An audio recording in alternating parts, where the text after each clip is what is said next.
നമസ്കാരം. പയൻ ഡിബേറ്റിലേക്ക് സ്വാഗതം. 90,000 തൊഴിൽ എന്ന് പറഞ്ഞു പറ്റിച്ച് കൊച്ചി സ്മാർട്ട് സിറ്റി പൂട്ടിക്കെട്ടുന്ന സർക്കാരിന് എന്താണ് കാര്യമെന്ന് ജനങ്ങളോട് പറയാൻ ബാധ്യതയുണ്ട്. ഒരു സാധാരണ മന്ത്രിസഭാ യോഗ തീരുമാനമായി അറിയേണ്ടതല്ല സ്വപ്ന പദ്ധതിയുടെ വൈൻഡപ്പ്. റിയൽ എസ്റ്റേറ്റ് കച്ചവടവും കമ്മീഷനടിക്കലും കേരളം കണ്ട എണ്ണം പറഞ്ഞ അഴിമതിയും അല്ലെന്ന് കരുതണമെങ്കിൽ സർക്കാർ വിശദീകരണം നൽകിയേ പറ്റൂ. ഒന്നും നടക്കാതിരുന്നിട്ടും കൊച്ചിയിലെ കണ്ണായ ഭൂമി കാട് കയറി കിടന്നിട്ടും ഇത്രയും വർഷം സർക്കാർ എന്ത് ചെയ്തു? ഭൂമി തിരിച്ചു പിടിക്കാൻ ദുബായ് കമ്പനിക്ക് എന്തിന് നഷ്ടപരിഹാരം നൽകണം? ദുബായ് കമ്പനിയുടെ പഴയ ഉദ്യോഗസ്ഥനെ നഷ്ടപരിഹാരം നൽകുന്ന കമ്മിറ്റിയിൽ പ്രതിഷ്ഠിച്ചത് എന്തിന്?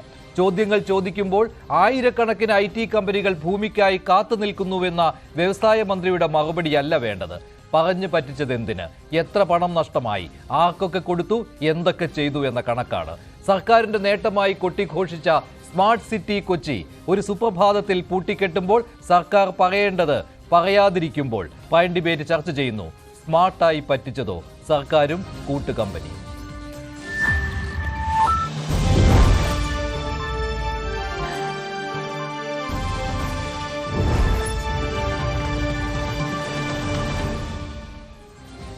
പയൻ ഡിബേറ്റിൽ രാഷ്ട്രീയ നിരീക്ഷകരായ Shri Sreejith Panicker, Shri CR Neelakantan, Shri KM Shajahan, CPM സഹയാത്രികൻ അഡ്വക്കേറ്റ് BN ഹസ്കർ എന്നിവരാണ് ചേരുന്നത്. ആദ്യം ശ്രീ CR നീലകണ്ഠൻ, ഇത് എന്തായാലും സ്മാർട്ട് സിറ്റി പദ്ധതി ഈ രൂപത്തിൽ ഉണ്ടാവില്ല എന്ന കാര്യം ഉറപ്പായി. അതൊരു മന്ത്രിസഭാ യോഗ തീരുമാനമാണ്. പക്ഷേ 246 ഏക്കർ ഭൂമി, അതിൻ്റെ പാട്ടക്കരാർ ഏത് രീതിയിൽ റദ്ദാകും? എങ്ങനെ അത് സർക്കാരിൻ്റെ കൈവശത്തേക്ക് വരും? ഇതിൽ എന്ത് നഷ്ടപരിഹാരമാണ് സർക്കാർ നൽകേണ്ടത് ടീകോമിന്? ഇങ്ങനെ ഒരുപാട് ചോദ്യങ്ങളുണ്ട്. പക്ഷേ ഒരൊറ്റ ഉത്തരം പോലും ഇതുവരെ സർക്കാരിൻ്റെ ഒരു പ്രതിനിധിയിൽ നിന്നും കിട്ടിയിട്ടില്ല. ആകെ കിട്ടിയത് വ്യവസായ മന്ത്രി P രാജീവിൻ്റെ മറുപടിയാണ്. അതാകട്ടെ നിരവധി IT കമ്പനികൾ ക്യൂ നിൽക്കുകയാണ്. ഇൻഫോ പാർക്കിൽ സ്ഥലമില്ല കമ്പനികൾക്ക് കൊടുക്കാൻ, അതുകൊണ്ട് ഈ ഭൂമി അതിനുവേണ്ടി വിനിയോഗിക്കുമെന്നാണ്. അതാണോ കൊച്ചി സ്മാർട്ട് സിറ്റി ഇല്ലാതാകുമ്പോൾ തരേണ്ട മറുപടി?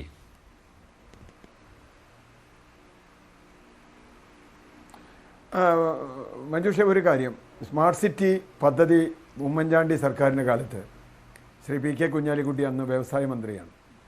അത് പ്രഖ്യാപിക്കുന്ന സമയത്ത് ഞങ്ങളിവിടെ, ഞാൻ തൃക്കാക്കരക്കാരനാണ്, എൻ്റെ നാട്ടിലാണിത് വരുന്നത്, ഞങ്ങൾ ആദ്യം വെച്ച ഒരു ബോർഡ് ആരാണ് സ്മാർട്ട് എന്നായിരുന്നു. സ്മാർട്ട് സിറ്റിക്ക് അന്നത്തെ കരാർ അനുസരിച്ച് ആ കരാർ വളരെ ദുർബലമായൊരു കരാറായിരുന്നു. അതിനെതിരെ ശക്തമായ വിമർശനം വന്നു. ആ കരാർ അനുസരിച്ചാണെങ്കിൽ ഇൻഫോ പാർക്ക് സ്മാർട്ട് സിറ്റിയുടെ ഭാഗമാക്കി കൊടുക്കണം. അതിനടുത്ത് തന്നെയാണ് ഈ ഭൂമിയുള്ളത്. അവിടെ വേറൊരു IT പാർക്കുകൾ നമ്മുടെ ഇതിൻ്റെ പരിസരത്തൊന്നും വരാൻ പാടില്ല. തൊഴിൽ കൊടുത്തില്ലെങ്കിൽ 6,000 രൂപ നഷ്ടപരിഹാരം കൊടുക്കണം. ഇല്ലെങ്കിലും പ്രത്യേകിച്ചൊന്നുമില്ല. ഒരു തൊഴിലിന് 6,000 രൂപ വെച്ചാൽ എത്ര കുറച്ച് പൈസ വരുള്ളൂ. ഭൂമിയുടെ വില നോക്കുമ്പോൾ അതിൽ വളരെ കൂടുതലാണ്. ഇങ്ങനെ തുടങ്ങിയ നിരവധി കാര്യങ്ങൾ അതിനെതിരെ ഉന്നയിച്ച് സമരം ചെയ്ത ആളാണ് ഞാൻ. മാത്രവുമല്ല, ഒരു IT പദ്ധതിക്ക് വേണ്ടി ലോകത്ത് ഭൂമി കൊടുക്കുകയാണോ വേണ്ടത്?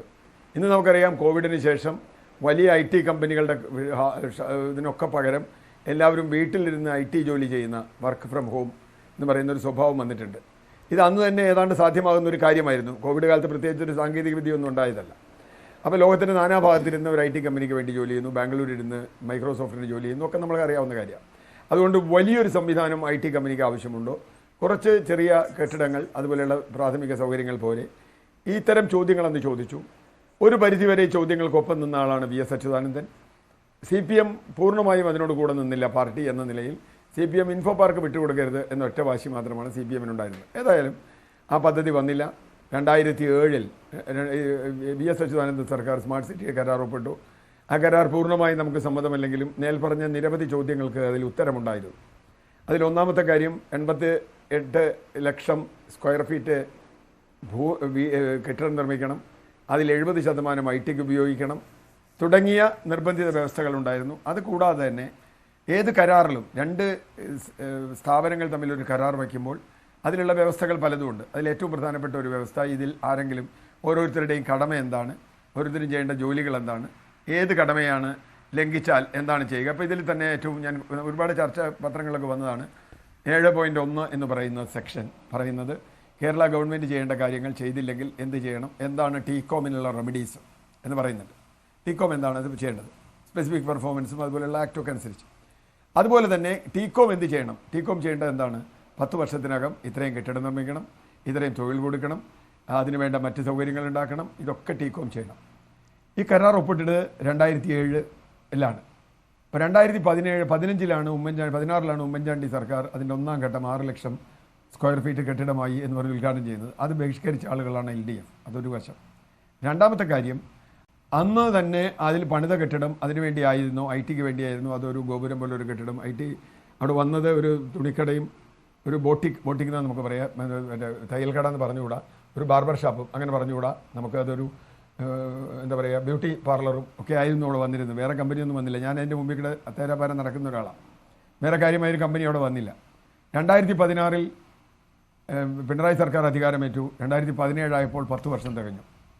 ഇപ്പോൾ ഈ ഒരു പ്രഖ്യാപനം വരുമ്പോൾ ആദ്യത്തെ ചോദ്യം, 2017 മുതൽ 24 വരെ ഇവിടെ ഒരു സർക്കാർ ഉണ്ടായിരുന്നുവോ? ഈ കരാറിൽ കക്ഷിയായ ഒരു നോട്ടീസ് ഇവർക്ക് കൊടുത്തുവോ? ഇവർക്ക് ഡിഫോൾട്ട് ഇവരുടെ ഭാഗത്തുനിന്ന് പറയാവുന്ന മുഴുവൻ ഡിഫോൾട്ടും ഉണ്ട്. ഈ പറഞ്ഞതുപോലെ കെട്ടിടം ഉണ്ടാക്കിയില്ല, തൊഴിൽ നൽകിയില്ല, ഒന്നുമില്ല. ഏതെങ്കിലും തരത്തിലുള്ള നോട്ടീസ് ഇവർക്ക് നൽകിയോ? 3 മാസത്തിനകത്ത് മുമ്പ് അറിയിക്കണം, അതിനുശേഷം 6 മാസം നോട്ടീസ് കൊടുക്കണം. നോട്ടീസ് കഴിഞ്ഞാൽ പക്ഷേ അതിനൊന്നും ഒരു മറുപടിയും കിട്ടുന്നില്ല ശ്രീ CR നീലകണ്ഠൻ. ഇതെല്ലാം കരാറിലുള്ള കാര്യങ്ങൾ ആരാണ് ലംഘിച്ചത്? അങ്ങനെയാണെങ്കിൽ ആ ലംഘിച്ചയാൾക്ക് മറുകക്ഷി ഏതെങ്കിലും രീതിയിൽ അതിന് പരിഹാരം കാണണം എന്ന് പറഞ്ഞുകൊണ്ട് നോട്ടീസ് അയച്ചോ? ഇങ്ങനെയുള്ള കാര്യങ്ങൾക്കൊന്നും ഒരു മറുപടിയുമില്ല. അതിൽ സർക്കാരാണോ ടീകോം ആണോ കരാർ വ്യവസ്ഥകൾ ലംഘിച്ചത് എന്നുള്ളത് പോലും സർക്കാരിന്റെ മന്ത്രിസഭാ യോഗത്തിന്റെ വാർത്താക്കുറിപ്പിൽ കൃത്യമായിട്ട് നമുക്ക് നോക്കിക്കഴിഞ്ഞാൽ മനസ്സിലാകാത്തതിന് കാരണം എന്ന് പറയുന്നത് നഷ്ടപരിഹാരം ടീകോമിന് സർക്കാർ നൽകുമെന്നുള്ള വാക്കാണ്. അങ്ങനെ വരുമ്പോൾ നമുക്ക് സംശയം തോന്നുന്നത് സർക്കാരാണോ വീഴ്ച വരുത്തിയത് എന്നാണല്ലോ. പക്ഷേ അതിൽ പറയുന്നുമുണ്ട് ടീകോം പിന്മാറുന്നു എന്നുള്ള കാര്യം, അതിനുള്ള അപേക്ഷ ടീകോം നൽകിയിരുന്നു എന്നുള്ള കാര്യവും പറയുന്നുണ്ട്. അപ്പോൾ ഇങ്ങനെ അവ്യക്തമായ ഒരു ഘട്ടത്തിൽ കൊണ്ടുവന്ന് എത്തിച്ചിരിക്കുകയാണ് സർക്കാർ.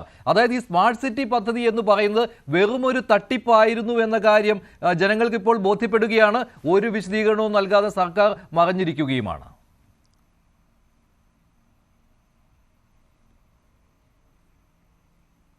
അല്ല മഞ്ജുഷേ, ഹലോ, കേൾക്കാം, പറഞ്ഞോളൂ. ഒരു കാര്യം കൂടി കേൾക്കുന്നുണ്ടോ? കേൾക്കുന്നുണ്ട്, പറഞ്ഞോളൂ. അതായത് ഈ മഞ്ജുഷ പറഞ്ഞ പോലെ ഒരു സംശയം അതിലില്ല. ഒരു സംശയം അതിലില്ല. എന്താ കാര്യം? സർക്കാർ അങ്ങോട്ട് നഷ്ടപരിഹാരം കൊടുക്കാമെന്ന് കേരളത്തിൻ്റെ മന്ത്രിസഭയാണ് തീരുമാനിച്ചിട്ടുള്ളത്. ഈ കരാർ വായിക്കുന്ന ആർക്കും മനസ്സിലാവുക 7.1 എന്ന വ്യവസ്ഥയുടെ അടിസ്ഥാനത്തിൽ റെമഡീസ് ഫോർ ടീകോമാണ്. റെമഡീസ് ഫോർ ടീകോം വരണമെങ്കിൽ ഒരു കണ്ടീഷനേ ഉള്ളൂ. ഗവൺമെൻറ് ഓഫ് കേരള എന്ന് പറയുന്ന മറ്റൊരു പാർട്ടി, ഒന്നാം പാർട്ടി ഇതിൽ എന്തെങ്കിലും ലംഘനങ്ങൾ നടത്തിയിരിക്കണം. അങ്ങനെയാണെങ്കിൽ കഴിഞ്ഞ 7 വർഷമായി എന്ത് ലംഘനമാണ്, അല്ലെങ്കിൽ കഴിഞ്ഞ 17 വർഷമായി എന്ത് ലംഘനമാണ് ഗവൺമെൻറ് ഓഫ് കേരളയുടെ ഭാഗത്തുനിന്ന് ഉണ്ടായിട്ടുള്ളത്? അങ്ങനെയാണെങ്കിൽ ആരാണ് അതിന് കാരണക്കാർ?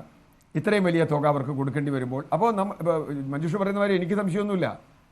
ഈ മന്ത്രിസഭാ യോഗത്തിന്റെ തീരുമാനം വായിക്കുന്ന ആർക്കും മനസ്സിലാവുന്ന ഒരു കാര്യം, ഗവൺമെന്റ് ഓഫ് കേരള എന്തോ വലിയൊരു മിസ്റ്റേക്ക് ചെയ്തു. പക്ഷെ അങ്ങനെയല്ലല്ലോ, നമുക്ക് പ്രത്യക്ഷത്തിൽ കാര്യങ്ങൾ നോക്കുമ്പോൾ അവിടെ ടീകോം അവിടെ വീഴ്ച വരുത്തി എന്നുള്ളതാണല്ലോ. അവർ പറഞ്ഞിരിക്കുന്ന തൊഴിലവസരങ്ങൾ അവിടെ കൊണ്ടുവന്നിട്ടില്ല, അവർ പറഞ്ഞിരിക്കുന്ന സ്പേസ് അവിടെ ഉപയോഗപ്പെടുത്തിയിട്ടില്ല എന്നുള്ളതൊക്കെ നമുക്ക് വ്യക്തമാണ്. ഒന്നും നടക്കുന്നില്ല എന്നുള്ളത് വ്യക്തമാകുമ്പോൾ അവിടെ ആ കമ്പനി ഒന്നും പ്രവർത്തിക്കുന്നില്ല എന്നുമാണ്. മന്ത്രിസഭാ യോഗ തീരുമാനത്തിൻ്റെതായി വന്ന കുറിപ്പിൽ പറയുന്ന കാര്യം, ഇതിൽ നിന്ന് ഈ ഒരു പ്രോജക്റ്റിൽ നിന്ന് പിന്മാറുവാനായിട്ട് ടീകോം തയ്യാറായിട്ടുണ്ട് എന്നുള്ളതാണ്. 246 ഏക്കർ ഭൂമി അവരിൽ നിന്ന് തിരിച്ചു പിടിക്കുമെന്നും അതിനുവേണ്ടി ഒരു പിന്മാറ്റ നയം ഉണ്ടാക്കാൻ പോകുന്നു എന്നാണ്. അതുകൊണ്ട് അതിൽ ഈ സർക്കാരിന് വീഴ്ച പറ്റിയെന്ന് നമ്മൾ മനസ്സിലാക്കുന്ന ഒരു കാര്യം എന്ന് പറയുന്നത് അവർക്ക് നഷ്ടപരിഹാരം, ടീകോമിന് നഷ്ടപരിഹാരം കൊടുക്കുന്നു എന്നുള്ള ആ വേർഡിങ്സിൽ നിന്നാണ്. പക്ഷേ ബാക്കി കാര്യങ്ങളിലെല്ലാം ടീകോമാണ് വീഴ്ച വരുത്തിയിരിക്കുന്നത് എന്ന കാര്യവും വ്യക്തമാണ്. അപ്പോൾ തികച്ചും അവ്യക്തമായ ഒരു മന്ത്രിസഭാ തീരുമാനമാണ് വെളിയിലേക്ക് വന്നിരിക്കുന്നത്. അഡ്വക്കേറ്റ് BN ഹസ്കർ, ഇതിന് മറുപടി പറയേണ്ടത് മുഖ്യമന്ത്രി നേരിട്ടാണ്, അതല്ലെങ്കിൽ വ്യവസായ മന്ത്രിയെ കൊണ്ട് പറയിപ്പിക്കാം. ഇതൊന്നും കഴിഞ്ഞ 2 ദിവസമായി ഉണ്ടാകുന്നില്ല. അപ്പോൾ എന്തോ മറയ്ക്കാനുണ്ട്. സംസ്ഥാനത്തെ ഒരു വലിയ അഴിമതി, അത് മറയ്ക്കുന്നതിന് വേണ്ടിയുള്ള ശ്രമം നടത്തുന്നു എന്ന് ഞങ്ങൾക്കെല്ലാം ബോധ്യപ്പെടണമെന്നാണോ പറയുന്നത് അഡ്വക്കേറ്റ് BN ഹസ്കർ? മഞ്ജുഷ, ഇതില് യഥാർത്ഥത്തിൽ ഇതിന്റെ ഒരു വസ്തുതകൾക്ക് നിരക്കാത്തതാണ് ഇപ്പോൾ അന്തരീക്ഷത്തിൽ ചർച്ച ചെയ്തുകൊണ്ടേയിരിക്കുന്നത്. സ്മാർട്ട് സിറ്റിയെ സംബന്ധിച്ചിടത്തോളം വലിയ പ്രതീക്ഷയോടെ കേരളം ഉറ്റുനോക്കിയ ഒരു വലിയ സംസ്ഥാനത്തിന്റെ ഒരു ഫ്ലാഗ്ഷിപ്പ് പദ്ധതിയായിരുന്നു. സ്വാഭാവികമായി 2017 കരാറിൽ ഒപ്പിട്ടെങ്കിലും 2011 VS സർക്കാർ വന്നതിന് ശേഷം വളരെ കൃത്യമായി അക്കാര്യത്തിൽ ഇടപെടുകയും VS സർക്കാരിന്റെ സമയോചിതമായ ഇടപെടലും നിശ്ചയദാർഢ്യം കൊണ്ടും ആ കരാറിൽ വന്നിട്ടുള്ള മാറ്റമാണ് ടീകോമിന് ഏതെങ്കിലും തരത്തിൽ ഈ കരാറിൽ നിന്ന് പിന്മാറേണ്ട സാഹചര്യം ഉണ്ടായിരുന്നു, നഷ്ടപരിഹാരം എന്നുള്ളത്. ആ നഷ്ടപരിഹാരത്തിന്റെ ആ ക്ലോസ് ഇൻകോർപ്പറേറ്റ് ചെയ്യുന്നത് അന്നത്തെ കാലത്ത് VS ഗവൺമെന്റിന്റെ കടുത്ത ഇടപെടലുകളും നിശ്ചയദാർഢ്യം കൊണ്ടാണെന്നുള്ളതിൽ ഒരു സംശയവും വേണ്ട. മറിച്ച് ഈ ദുബായ് ഹോർഡിങ്സ് എന്ന് പറയുന്ന ദുബായ് ഗവൺമെന്റിന്റെ നിയന്ത്രണത്തിലുള്ള കമ്പനി എന്ന് പറയുന്നത് സ്വാഭാവികമായും റിയൽ എസ്റ്റേറ്റ് മേഖലയിൽ പരിചയസമ്പന്നരും റിയൽ എസ്റ്റേറ്റ് താല്പര്യമുള്ള ഒരു കമ്പനി മാത്രമാണ്. സ്വാഭാവികമായി 8.8 മില്യൺ സ്ക്വയർ ഫീറ്റ് കെട്ടിടം 10 കൊല്ലം കൊണ്ട് നിർമ്മിക്കണമെന്നും 90,000 തൊഴിലവസരങ്ങൾ സൃഷ്ടിക്കണമെന്നും ടീകോമിനുള്ള കരാറിലെ വ്യവസ്ഥകൾ പ്രകാരം പാലിച്ചിട്ടില്ല എന്നുള്ളതൊരു വസ്തുതയാണ്. അതിൽ ചില ദുബായ് സർക്കാരിന്റെ നയപരമായ തീരുമാനത്തിന്റെ കൂടി അടിസ്ഥാനത്തിലാണ് ഇത്തരം ഒരു തീരുമാനത്തിലേക്ക് ടീകോമിന് എത്തേണ്ടി വന്നത് എന്ന കാര്യം കൂടി സാന്ദർഭികവശാൽ നാം ഓർത്തിരിക്കേണ്ടതാണ്.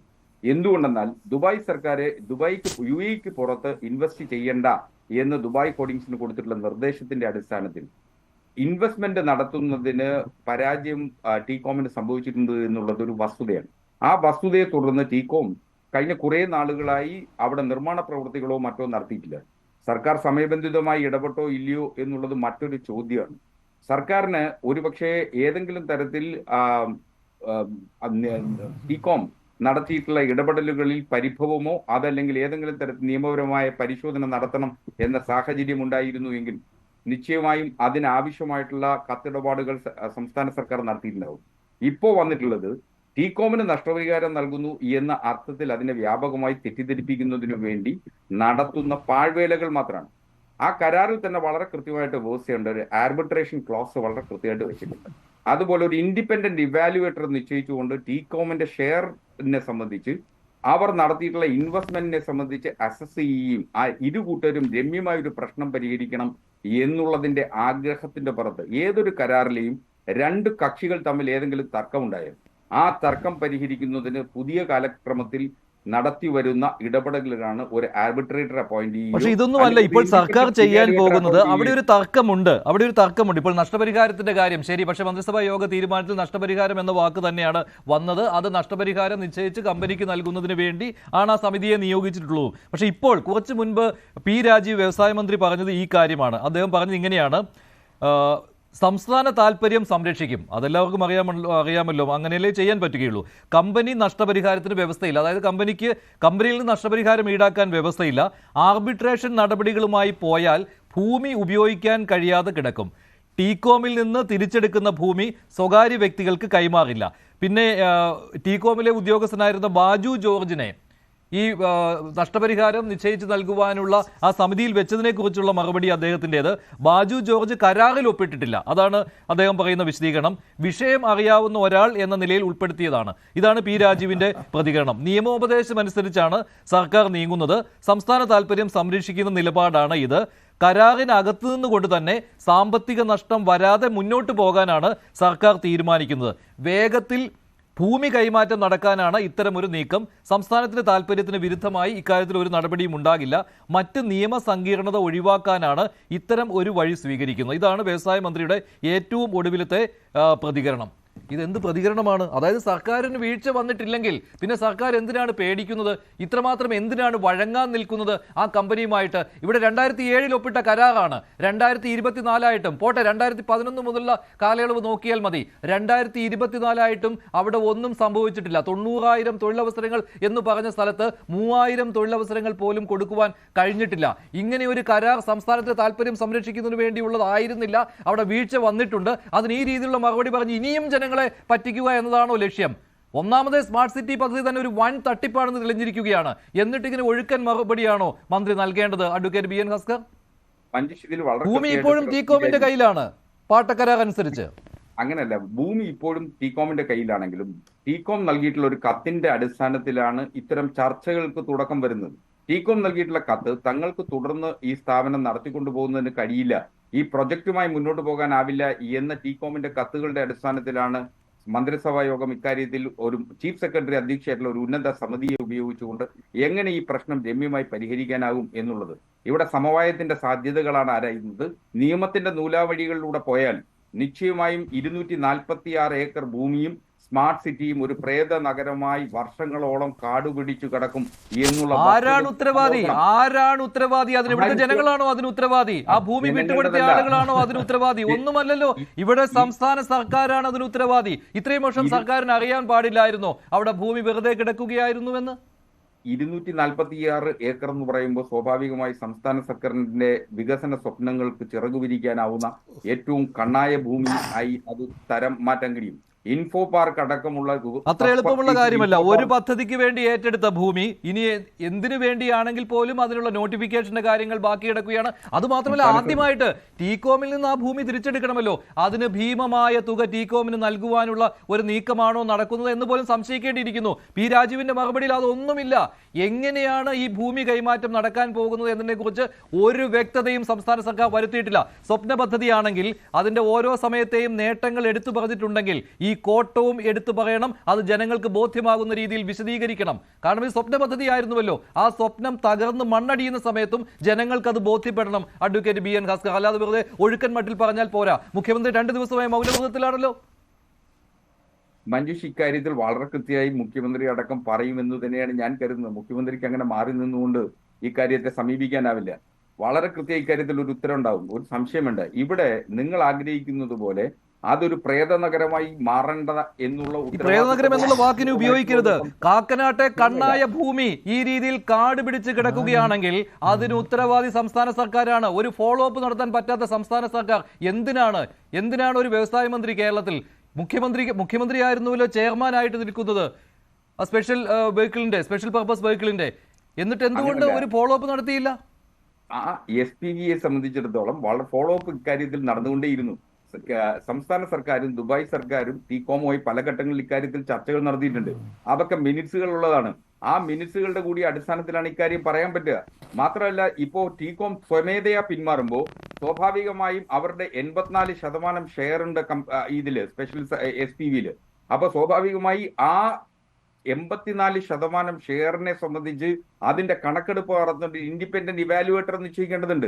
ആ ഇൻഡിപെൻഡന്റ് ഇവാലുവേറ്റർ നിശ്ചയിച്ചു എന്നുള്ളതാണ് ഇപ്പോൾ നിങ്ങൾ ഇങ്ങനെ ചന്ദ്രഹാസം ഇളക്കി സംസ്ഥാന സർക്കാർ ഏതോ അഴിമതിക്ക് വളം വെക്കുന്നു എന്ന അർത്ഥത്തിൽ ആ രീതിയിൽ വിശദീകരിക്കുക.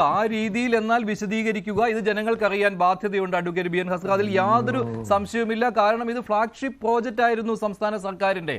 അത് ഉമ്മൻചാണ്ടി സർക്കാർ നടപ്പിലാക്കുവാൻ ശ്രമിച്ച ഘട്ടത്തിൽ അതിനുള്ള എതിർപ്പുമായിട്ട് വന്നത് LDF ആണ്. പിന്നീട് VS അച്യുതാനന്ദൻ അതിന് രൂപം നൽകുകയുണ്ടായി. 2007 കരാറുണ്ടാക്കി. ആ കരാറിലും ഒരുപാട് ന്യൂനതകളൊക്കെ ഉണ്ട്. ഒരു പിഴ വ്യവസ്ഥ പോലും അക്കാര്യത്തിൽ ഇല്ല. ഒരാൾ ഏകപക്ഷീയമായി പിന്മാറുന്ന സമയത്ത് പിഴ ഈടാക്കുക എന്നുള്ള വ്യവസ്ഥ പോലും ആ കരാറിൽ ഉണ്ടായിരുന്നില്ല. അതിനുശേഷം ഉമ്മൻചാണ്ടി സർക്കാരിന്റെ കാലത്ത് ആ കരാർ അനുസരിച്ച് മുന്നോട്ട് പോകാൻ തുടങ്ങിയ സമയത്ത് അവിടെയും എതിർപ്പുമായിട്ട് വന്നിരുന്നു ആ സമയത്ത് പ്രതിപക്ഷമായ LDF.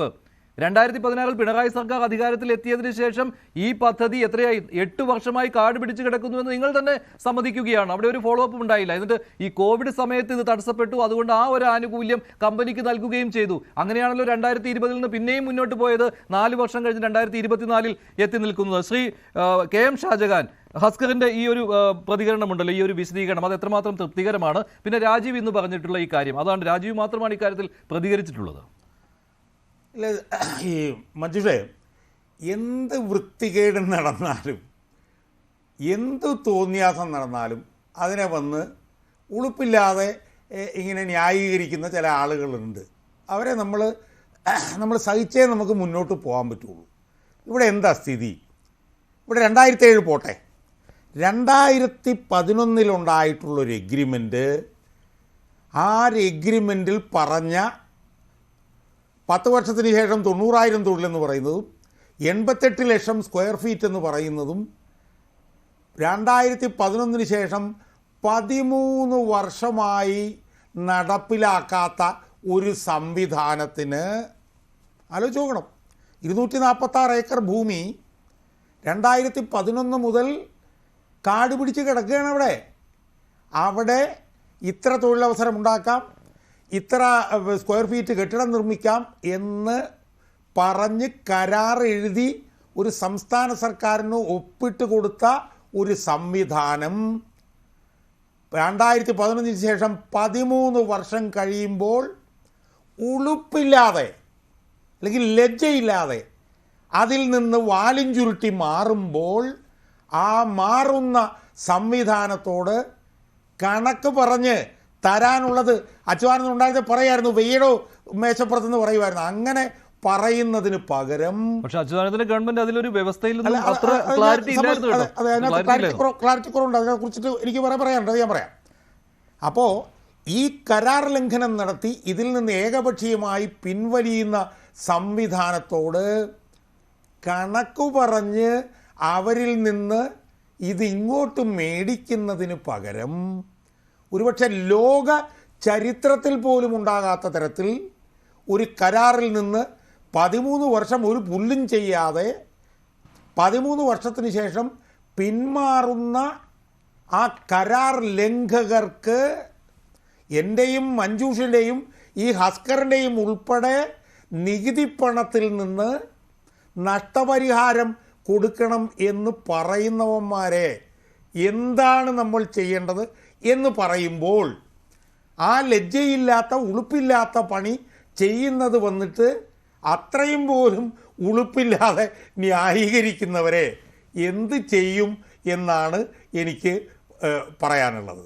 ഇത് ഇത് ഇത് നിങ്ങൾ ആലോചിച്ച് നോക്കൂ. ഞാൻ ഇങ്ങോട്ട് വരുമ്പോൾ ഈ രാജീവിൻ്റെ ഒരു പത്രസമ്മേളനം കണ്ടു. എനിക്കൊന്നും മനസ്സിലായില്ല അയാൾ പറയുന്നത്. അയാൾക്ക് പോലും മനസ്സിലായിട്ടില്ല. സംസ്ഥാനത്തിന് താല്പര്യം സംരക്ഷിക്കുമെന്ന് പറഞ്ഞു മാത്രം ഇങ്ങനെ എടുത്തു കേൾക്കാം. ഇത് മാത്രം ഇത് ഒന്നും മനസ്സിലാവുന്നില്ല. അപ്പോൾ 2 ദിവസമായി വിശദീകരിക്കാൻ പോലും സംസ്ഥാന സർക്കാരിന് കഴിയാത്ത ഒരു കാര്യത്തെ ഇവിടെ വന്നിരുന്നൊരു ഇടതുപക്ഷ പ്രതിനിധി എന്തൊക്കെയോ വിടുവായത്തരം പറഞ്ഞുകൊണ്ട് ഇങ്ങനെ ന്യായീകരിക്കാൻ ശ്രമിക്കുകയാണ്. ഇത് പകൽക്കൊള്ളയാണ്, പകൽക്കൊള്ള. ഈ പകൽക്കൊള്ള നടത്തിയവർക്ക് നമ്മുടെ നികുതിപ്പണം എടുത്ത് അവർക്ക് നഷ്ടപരിഹാരം കൊടുക്കാൻ പോവാണ് ഒരു സർക്കാർ.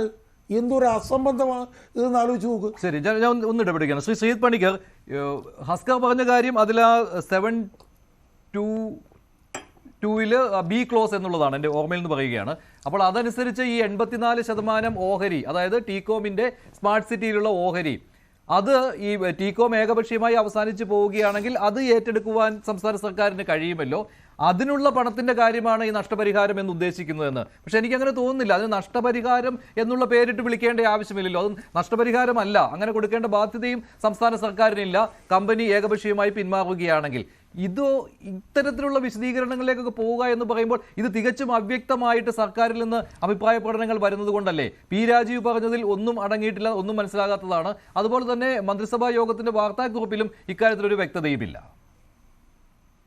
തീർച്ചയായിട്ടും ഇവിടെ ശ്രീ ഹസ്കർ ആണെങ്കിലും അല്ലാതെ സർക്കാരിന്റെ ഭാഗത്തു നിന്ന് സംസാരിക്കുന്ന സമയത്ത് ശ്രീ പി രാജീവ് ആണെങ്കിലും പറയുന്നത് ഇതിൽ നഷ്ടപരിഹാരം എന്നൊരു സംഭവം ഇല്ല എന്നാണ്. ശ്രീ ഹസ്കർ ഒരു പടി കൂടി കടന്ന് അതിനെ ചില ആൾക്കാർ തെറ്റിദ്ധരിപ്പിക്കുന്നതിന് വേണ്ടി പറഞ്ഞു എന്നാണ്. അങ്ങനെയല്ല. മന്ത്രിസഭാ യോഗത്തിന്റെ തീരുമാനങ്ങൾ വിശദീകരിച്ചുകൊണ്ട് ഔദ്യോഗികമായിട്ട് ഇറക്കിയിരിക്കുന്ന പത്രക്കുറിപ്പിൽ തന്നെ ഉപയോഗിച്ചിരിക്കുന്ന വാക്കാണ് നഷ്ടപരിഹാരം എന്നുള്ളത്. അത് സംസ്ഥാന സർക്കാർ ടീകോമിന് നൽകും എന്ന് പറഞ്ഞാൽ ഈ കരാറിലേക്ക് നമ്മൾ പോയി കഴിഞ്ഞാൽ അത് നൽകേണ്ടുന്ന നഷ്ടപരിഹാരമായിട്ട് നൽകേണ്ടുന്ന ഒരു വ്യവസ്ഥ കൃത്യമായിട്ട് അതിനകത്തിൽ ഡിഫൈൻ ചെയ്തിട്ടില്ല. പിന്നെ ആകെയുള്ളത് നമ്മുടെ ഭാഗത്തു നിന്ന് ഡിഫോൾട്ട് വരുത്തിയാൽ, അതല്ലെങ്കിൽ ടീകോമിന്റെ ഭാഗത്തു നിന്ന് ഡിഫോൾട്ട് വരുത്തിയാൽ നമ്മൾ നേരത്തെ പറഞ്ഞിരിക്കുന്നത് പോലെയുള്ള ക്ലോസുകൾ വെച്ചിട്ട് ആർക്ക് ഏത് കണ്ടീഷനിൽ പണം കൊടുക്കണം എന്നുള്ളതാണ് ഇവിടെ തീരുമാനിക്കുന്നത്. അതിനെ ഇന്ന് ഈ പറഞ്ഞിരിക്കുന്ന 722 എന്ന് പറയുന്ന ക്ലോസ്, അതിൽ തന്നെയുള്ള ബി എന്ന് പറയുന്ന പ്രൊവിഷൻ, ആ പ്രൊവിഷനാണ് ഇതിൽ ഉദ്ദേശിച്ചിരിക്കുന്നത് എന്നാണ് ഇന്ന് വ്യവസായ മന്ത്രി ശ്രീ രാജീവ് പറഞ്ഞത്. അതാണ് നഷ്ടപരിഹാരം എന്നതുകൊണ്ട് അർത്ഥമാക്കുന്നത് എന്നാണ് അദ്ദേഹം പറഞ്ഞത്. പക്ഷേ കോമ്പൻസേഷൻ എന്ന് പറയുന്ന കാര്യവും ഇൻപുട്ട് കോസ്റ്റ് തിരിച്ചു കൊടുക്കുക എന്ന് പറയുന്ന കാര്യവും രണ്ടാണ് എന്ന് അദ്ദേഹം മനസ്സിലാക്കണം. അദ്ദേഹം മനസ്സിലാക്കിയില്ല എങ്കിൽ അഭിഭാഷകനായിട്ടുള്ള ശ്രീ ഹസ്കറെങ്കിലും അത് മനസ്സിലാക്കണം. ഞാൻ ചോദിക്കട്ടെ, നമ്മൾ ഈ ലാൻഡിന്റെ ഇന്ന് മന്ത്രി ശ്രീ രാജീവ് സർക്കാർ മുടക്കിയ തുക സർക്കാരിന് തിരിച്ചെടുക്കാമല്ലോ.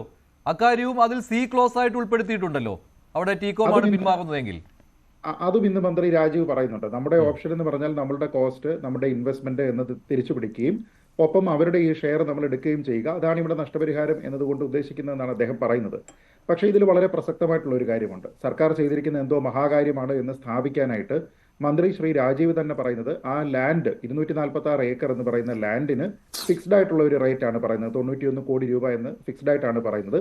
അതുകൊണ്ട് അതിന്റെ വാല്യുവേഷൻ അനുസരിച്ചിട്ടുള്ള ഒരു തുക അവരിൽ നിന്ന് ഈടാക്കാനായിട്ട് സാധ്യവുമല്ല എന്ന് അദ്ദേഹം പറയുന്നുണ്ട്. പക്ഷെ അങ്ങനെയെങ്കിൽ ഒരു ഇൻഡിപെൻഡന്റ് ഇവാലുവേറ്ററെ കൊണ്ടുവന്നതിന് ശേഷം ആ ഇൻഡിപെൻഡന്റ് ഇവാലുവേറ്റർ അത് ഇവാലുവേറ്റ് ചെയ്തതിന് ശേഷം എന്ത് തുകയായിരിക്കും അവർക്ക് കൊടുക്കുന്നത് എന്നതിനെക്കുറിച്ച് ഹസ്കറിന് എന്തെങ്കിലും ഒരു ധാരണയുണ്ടോ?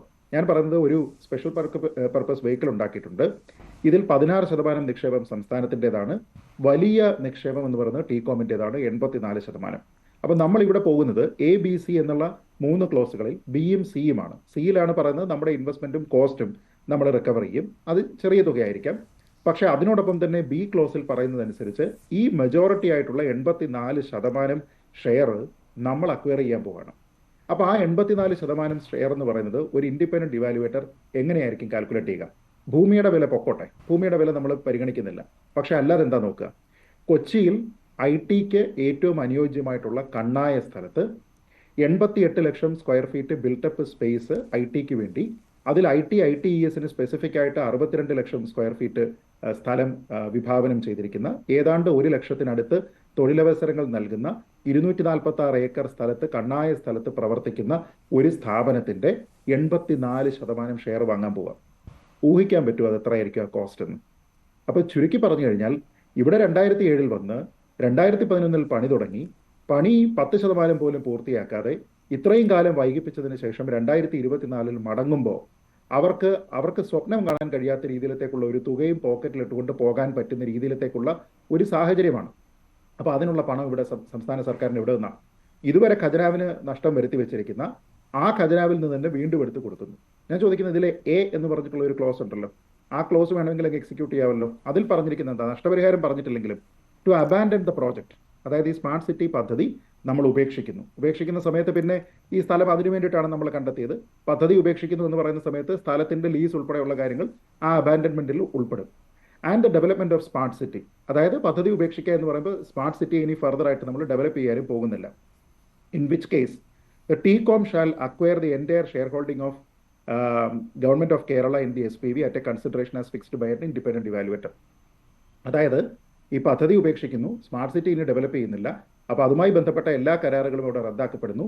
പക്ഷേ സർക്കാർ മുടക്കിയിരിക്കുന്ന ഈ 16% ഒരു ഇൻഡിപെൻഡന്റ് ഇവാലുവേറ്റർ വന്നതിന് ശേഷം ഇന്നത്തെ കണക്കിൽ ഇവാലുവേറ്റ് ചെയ്തിട്ട് ആ പണം അവർ നമുക്ക് തന്നിട്ട് പോവുക. അപ്പോൾ സംസ്ഥാന സർക്കാർ ഒന്നുമല്ലെങ്കിൽ ഇതിലേക്ക് നിക്ഷേപിച്ചിരിക്കുന്നതിനേക്കാൾ വളരെ വലിയൊരു തുക. നേരത്തെ പറഞ്ഞ ഉദാഹരണത്തിൽ പോയാൽ കൊച്ചിയിൽ കണ്ണായ സ്ഥലത്ത് ഇത്രയും വലിയൊരു ബിസിനസ് പ്രപ്പോസലിന് നിൽക്കുന്ന ഒരു ജോയിന്റ് വെഞ്ചർ പോലെയുള്ള ഒരു സംവിധാനത്തിന്റെ 16% തുല്യമായിട്ടുള്ള തുക എത്രയാണെന്ന് വെച്ചാൽ അവർ തന്നിട്ട് അവർ പോകുന്നു. ഞാൻ ചോദിക്കുന്നത്, ഈ ക്ലോസിൽ 722 പറഞ്ഞിരിക്കുന്നത് എന്താണ്? ഈ 3 സബ് ക്ലോസുകൾ, എ നമ്മൾ നേരത്തെ പറഞ്ഞിരിക്കുന്ന, ബി, സി, ഇതിൽ ഏതെങ്കിലും ഒരെണ്ണമോ ഇതിൽ ഒന്നിൽ കൂടുതലോ ഉപയോഗിക്കാനുള്ള അധികാരം സർക്കാരിനുണ്ട്. എങ്കിൽ പിന്നെ ഈ ബിയും സിയും കൂടെ ചേർത്ത് ഉപയോഗിക്കുന്നതിന് പകരം എയും സിയും കൂടി ചേർത്ത് ഉപയോഗിക്കാനായിട്ടെങ്കിലും സർക്കാർ തീരുമാനിക്കുന്നത് എന്താ? അപ്പോഴും കോമ്പൻസേഷൻ ആകുന്നില്ല, പക്ഷേ എങ്കിൽ പോലും ഇന്നത്തെ നിലയ്ക്കനുസരിച്ചിട്ട് അതിനുള്ള ഈ വാല്യുവേഷൻ കിട്ടും. പക്ഷെ അതല്ല, രാജുവിന്റെ വാക്കുകളിൽ അതല്ല ഈ ബിയും കൂടി ചെയ്യുന്നു എന്ന് പറയുമ്പോൾ ഭീമമായ തുക സർക്കാർ ടീകോമിന് കൊടുക്കുന്നു എന്നാണ്. എന്തിനു വേണ്ടി? അതിലും ആ ബി ക്ലോസിൽ പ്രത്യേകം പറയുന്നുണ്ട് ഇത് എന്തിനു വേണ്ടിയാണ് ബി ക്ലോസ് എഴുതി ഉണ്ടാക്കിയത്, എന്തിനു വേണ്ടിയാണ്. അതിൽ അനുബന്ധമായിട്ട് അവസാനമായിട്ട് പറയുന്ന കാര്യം മറ്റ് നിയമ നടപടികളിലേക്ക് ടീകോം പോകരുത് എന്നുള്ളതാണ്, അല്ലെ? ആ ഭൂമിയിന്മേൽ ഒരു അവകാശവാദവും ടീകോം ഉന്നയിക്കാൻ പാടില്ല എന്ന കാര്യം കൂടി എഴുതി വെച്ചിട്ടുണ്ട്. ഇപ്പോൾ വ്യവസായ മന്ത്രി പറയുകയാണ് ഇതിലെ നൂലാമാലകൾ ഒഴിവാക്കുന്നതിന് വേണ്ടിയാണ്, ഭൂമി കൈമാറ്റത്തിലെ ഈ നൂലാമാലകൾ ഒഴിവാക്കുന്നതിന് വേണ്ടിയാണ് സർക്കാർ ഈ രീതിയിലൊരു സമിതിയെ വെച്ച് നഷ്ടപരിഹാരം നിശ്ചയിച്ചു നൽകാൻ തീരുമാനിച്ചിരിക്കുന്നത് എന്ന്. എന്തിനാണ് സർക്കാർ ഇങ്ങനെ വഴങ്ങാൻ പോകുന്നത്? അല്ല, അത് ശുദ്ധ അസംബന്ധമാണ്. കാരണം എന്താണെന്ന് വെച്ചാൽ ആദ്യത്തെ ക്ലോസിൽ തന്നെ പറയുന്നതനുസരിച്ച് ടു അബാൻഡൻ ദ പ്രോജക്റ്റ്, ഈ പ്രോജക്റ്റ് തന്നെ നമ്മൾ ഉപേക്ഷിക്കുകയാണ്. പ്രോജക്റ്റ് ഉപേക്ഷിക്കുകയാണ് എന്ന് പറഞ്ഞു കഴിഞ്ഞാൽ പിന്നെ ആ കോൺട്രാക്റ്റിന് വിലയില്ലാതാകും, ഈ 2 പാർട്ടിയും അതിൽ നിന്ന് എക്സിറ്റ് ആകും. ഈ ഭൂമി എന്ന് പറയുന്നത് മറ്റൊരു പർപ്പസിന് ഉപയോഗിക്കാനും പറ്റില്ല. ആ ഭൂമിയും അങ്ങനെയാണെങ്കിൽ ഈ കോൺട്രാക്ട് റദ്ദാവുന്നതോടുകൂടി അത് അവിടെ ഇല്ലാതാവുകയാണ്. ആ ഭൂമിക്ക് ഫിക്സ്ഡ് ആയിട്ടുള്ള ഒരു എമൗണ്ട് അവിടെ നേരത്തെ തീരുമാനിക്കുകയും ചെയ്തിട്ടുണ്ട്. അപ്പോൾ അങ്ങനെയാണെങ്കിൽ ഇവർക്ക് എയും സിയും ഉപയോഗിക്കാം, സർക്കാരിന്റെ കോസ്റ്റ് റിക്കവർ ചെയ്യുകയും ചെയ്യാം. ഒപ്പം 16% നിർബന്ധമായിട്ട് ഈ ഇൻഡിപെൻഡന്റ് ഇവാലുവേറ്റർ പറയുന്നതനുസരിച്ചിട്ട് അവർ വാങ്ങണം എന്ന് പറയാം. ഞാൻ ചോദിക്കുന്നത്, ഈ ഇൻഡിപെൻഡന്റ് ഇവാലുവേറ്റർ വരുന്നതിന്റെ കാരണം എന്താണെന്ന് പറയൂ. നമ്മൾ ഇതിലെ ഈ പദ്ധതിയിലേക്ക് ഇൻവെസ്റ്റ് ചെയ്തിരിക്കുന്ന ആ തുക മാത്രം ഫേസ് വാല്യൂവിൽ തിരിച്ചു കൊടുക്കാനായിരുന്നുവെങ്കിൽ ഇൻഡിപെൻഡന്റ് ഇവാലുവേറ്റർ വേണ്ട. ഇന്ന് ഈ പദ്ധതിയുടെ സ്കോപ്പ് എന്താണ്, ഇന്ന് ഇതിന്റെ സാധ്യതകൾ എന്താണ് എന്ന് മനസ്സിലാക്കി ഇന്നത്തെ വില നിശ്ചയിക്കുന്നതിന് വേണ്ടിയിട്ടാണ് ഇവാലുവേറ്റർ വരുന്നത്. അപ്പം നിശ്ചയമായിട്ടും ഈ 2007 2011 വിലയല്ല ഇന്ന് അതിന് കിട്ടാനാവുന്നത്. എങ്കിൽ നമ്മുടെ ഈ 16% റിക്കവർ ചെയ്തെടുക്കുകയാണെങ്കിൽ പോലും അത് സർക്കാർ അതിൽ ഇൻവെസ്റ്റ് ചെയ്തിരിക്കുന്നതിനേക്കാൾ കൂടിയ ഒരു തുകയായിരിക്കുമെന്ന കാര്യത്തിൽ തർക്കമില്ല. 2, ഇങ്ങനെ നമ്മൾ അങ്ങോട്ട് പണം കൊടുത്ത് വിടാമെന്ന് തീരുമാനിക്കുന്ന സമയത്ത് ഈ മന്ത്രിസഭാ യോഗത്തിന്റെ തീരുമാനത്തിൽ തന്നെ പറയുന്നതനുസരിച്ച് നമ്മുടെ ഭാഗത്ത് വീഴ്ച ഉണ്ടെങ്കിലാണല്ലോ സാധാരണ അങ്ങോട്ട് പണം കൊടുക്കാൻ പോകുന്നത്. പക്ഷെ അങ്ങനെയുള്ള ഒരു സാഹചര്യത്തിൽ നമ്മൾ പരിശോധിക്കേണ്ടത് 2016 ഉമ്മൻചാണ്ടി സർക്കാർ ഇവിടെ നിന്ന് അധികാരത്തിലേക്ക് പോകുന്നതിന് മുമ്പുള്ള അവസാന നിയമസഭാ സമ്മേളനത്തിൽ സമാനമായിട്ടുള്ള ഒരു ചോദ്യം അദ്ദേഹത്തിനോട് അന്ന് മന്ത്രിയായിരുന്ന ശ്രീ PK കുഞ്ഞാലിക്കുട്ടിയോട് ചോദിച്ചിരുന്നു. അതിൽ ടീകോം കമ്പനി കരാർ ലംഘനം നടത്തിയിട്ടുണ്ടെങ്കിൽ എന്ത് നടപടിയാണ് സ്വീകരിച്ചതെന്ന് വ്യക്തമാക്കാമോ എന്ന് ചോദിക്കുകയാണ്. ഇതിന്റെ ഡേറ്റ് ഫെബ്രുവരി 17, 2016 അന്ന് അദ്ദേഹത്തിന്റെ മറുപടി ഫ്രെയിംവർക്ക് എഗ്രിമെന്റിലെ വ്യവസ്ഥകൾ ലംഘിച്ചതായി ഇതേവരെ സർക്കാരിന്റെ ശ്രദ്ധയിൽപ്പെട്ടിട്ടില്ല എന്നാണ്. എന്ന് വെച്ചാൽ 2016 സർക്കാരിന്റെ ശ്രദ്ധയിൽ ഇങ്ങനെ ഒരു വയലേഷൻ വന്നിട്ടില്ല. കാരണം ആ സമയത്താണ് ഈ 6.5 ലക്ഷം സ്ക്വയർ ഫീറ്റിന്റെ ഫേസ് 1 ഉദ്ഘാടനം ചെയ്യുന്നത്. ഇതേപോലെ തന്നെ പിന്നീട് Suresh Kurup, KS Saleekha, C Ravindranath, AM Arif എന്നിവർ ഇതേ സമയത്ത് ഇതേ സമ്മേളനത്തിൽ തന്നെ ചോദിച്ച മറ്റൊരു ചോദ്യമുണ്ട്. ഈ പദ്ധതി കരാർ അനുസരിച്ച് പുരോഗതിയിലേക്ക് എത്തുന്നതിന് സാധ്യമാകാത്തപ്പോഴും, അതായത് ഡിലേ ഉണ്ട് എന്നുള്ളത് അവർക്കറിയാം, നിർമ്മാണ കമ്പനിക്ക് ലാഭം കൊയ്യുന്നതിന് സാഹചര്യം ഒരുക്കുന്നതിലാണ് സർക്കാർ താല്പര്യം കാട്ടിയതെന്ന ആക്ഷേപത്തിന്റെ നിലപാട് വ്യക്തമാക്കാമോ എന്ന് ചോദിക്കുന്ന സമയത്ത് അത്തരത്തിലുള്ള ഒരു ആക്ഷേപം ഉണ്ടായിട്ടില്ല എന്നാണ് മന്ത്രി കുഞ്ഞാലിക്കുട്ടി പറയുന്നത്. ശ്രീ AM ആരിഫ് ഉൾപ്പെടെ ഈ ആൾക്കാരെല്ലാവരും 2016 ഈ ചോദ്യം ചോദിച്ചിട്ടുണ്ടെങ്കിൽ അന്ന് തന്നെ സർക്കാരിന് മറ്റുള്ളവർക്ക് ലാഭം ഉണ്ടാക്കുന്നതിന് വേണ്ടിയിട്ടുള്ള ഒരു നിലപാടുണ്ട് എന്നായിരുന്നു അവരുടെ സമീപനമെങ്കിൽ ഈ 8 വർഷം കഴിഞ്ഞതിന് ശേഷം പിന്നീട് അവിടെ നിന്ന് ഒരു ഇഞ്ച് മുന്നോട്ട് പോകാത്ത ഒരു പദ്ധതിയെക്കുറിച്ച് ഈ പറയുന്ന നേതാക്കന്മാർക്ക്, രവീന്ദ്രനാഥൊക്കെ കഴിഞ്ഞ തെരഞ്ഞെടുപ്പിൽ മത്സരിച്ചതാണ്, ആരിഫ് കഴിഞ്ഞ തെരഞ്ഞെടുപ്പിൽ മത്സരിച്ചതാണ്, ഇങ്ങനെ CPMന്റെ സജീവ പോരാളികളായിട്ട് നിൽക്കുന്ന ഈ ആൾക്കാർ ഈ കഴിഞ്ഞ 8 വർഷത്തിൽ ഒരു ഇഞ്ച് മുന്നോട്ട് പോകാത്ത സാഹചര്യത്തിൽ സംസ്ഥാന സർക്കാർ ഈ നിർമ്മാണ കമ്പനിയുടെ ഇംഗിതത്തിനൊത്ത് പെരുമാറുകയായിരുന്നു എന്ന് പറയുമോ? ഇപ്പോൾ ഈ ഒരു പിന്മാറ്റം എന്ന് പറയുന്നത് പോലും ആ രീതിയിലത്തേക്ക് അവർ പറയുമോ? ശ്രീ CR ദിലകണ്ഠൻ നിരീക്ഷിച്ചിരുന്നു, ഇത് സംസ്ഥാന സർക്കാരിന്റെ വീഴ്ചയായിട്ട് വന്നിരിക്കുകയാണ്, അതുകൊണ്ട് കമ്പനിക്ക് അത്തരം കാര്യങ്ങൾ ആവശ്യപ്പെടാമെന്ന്.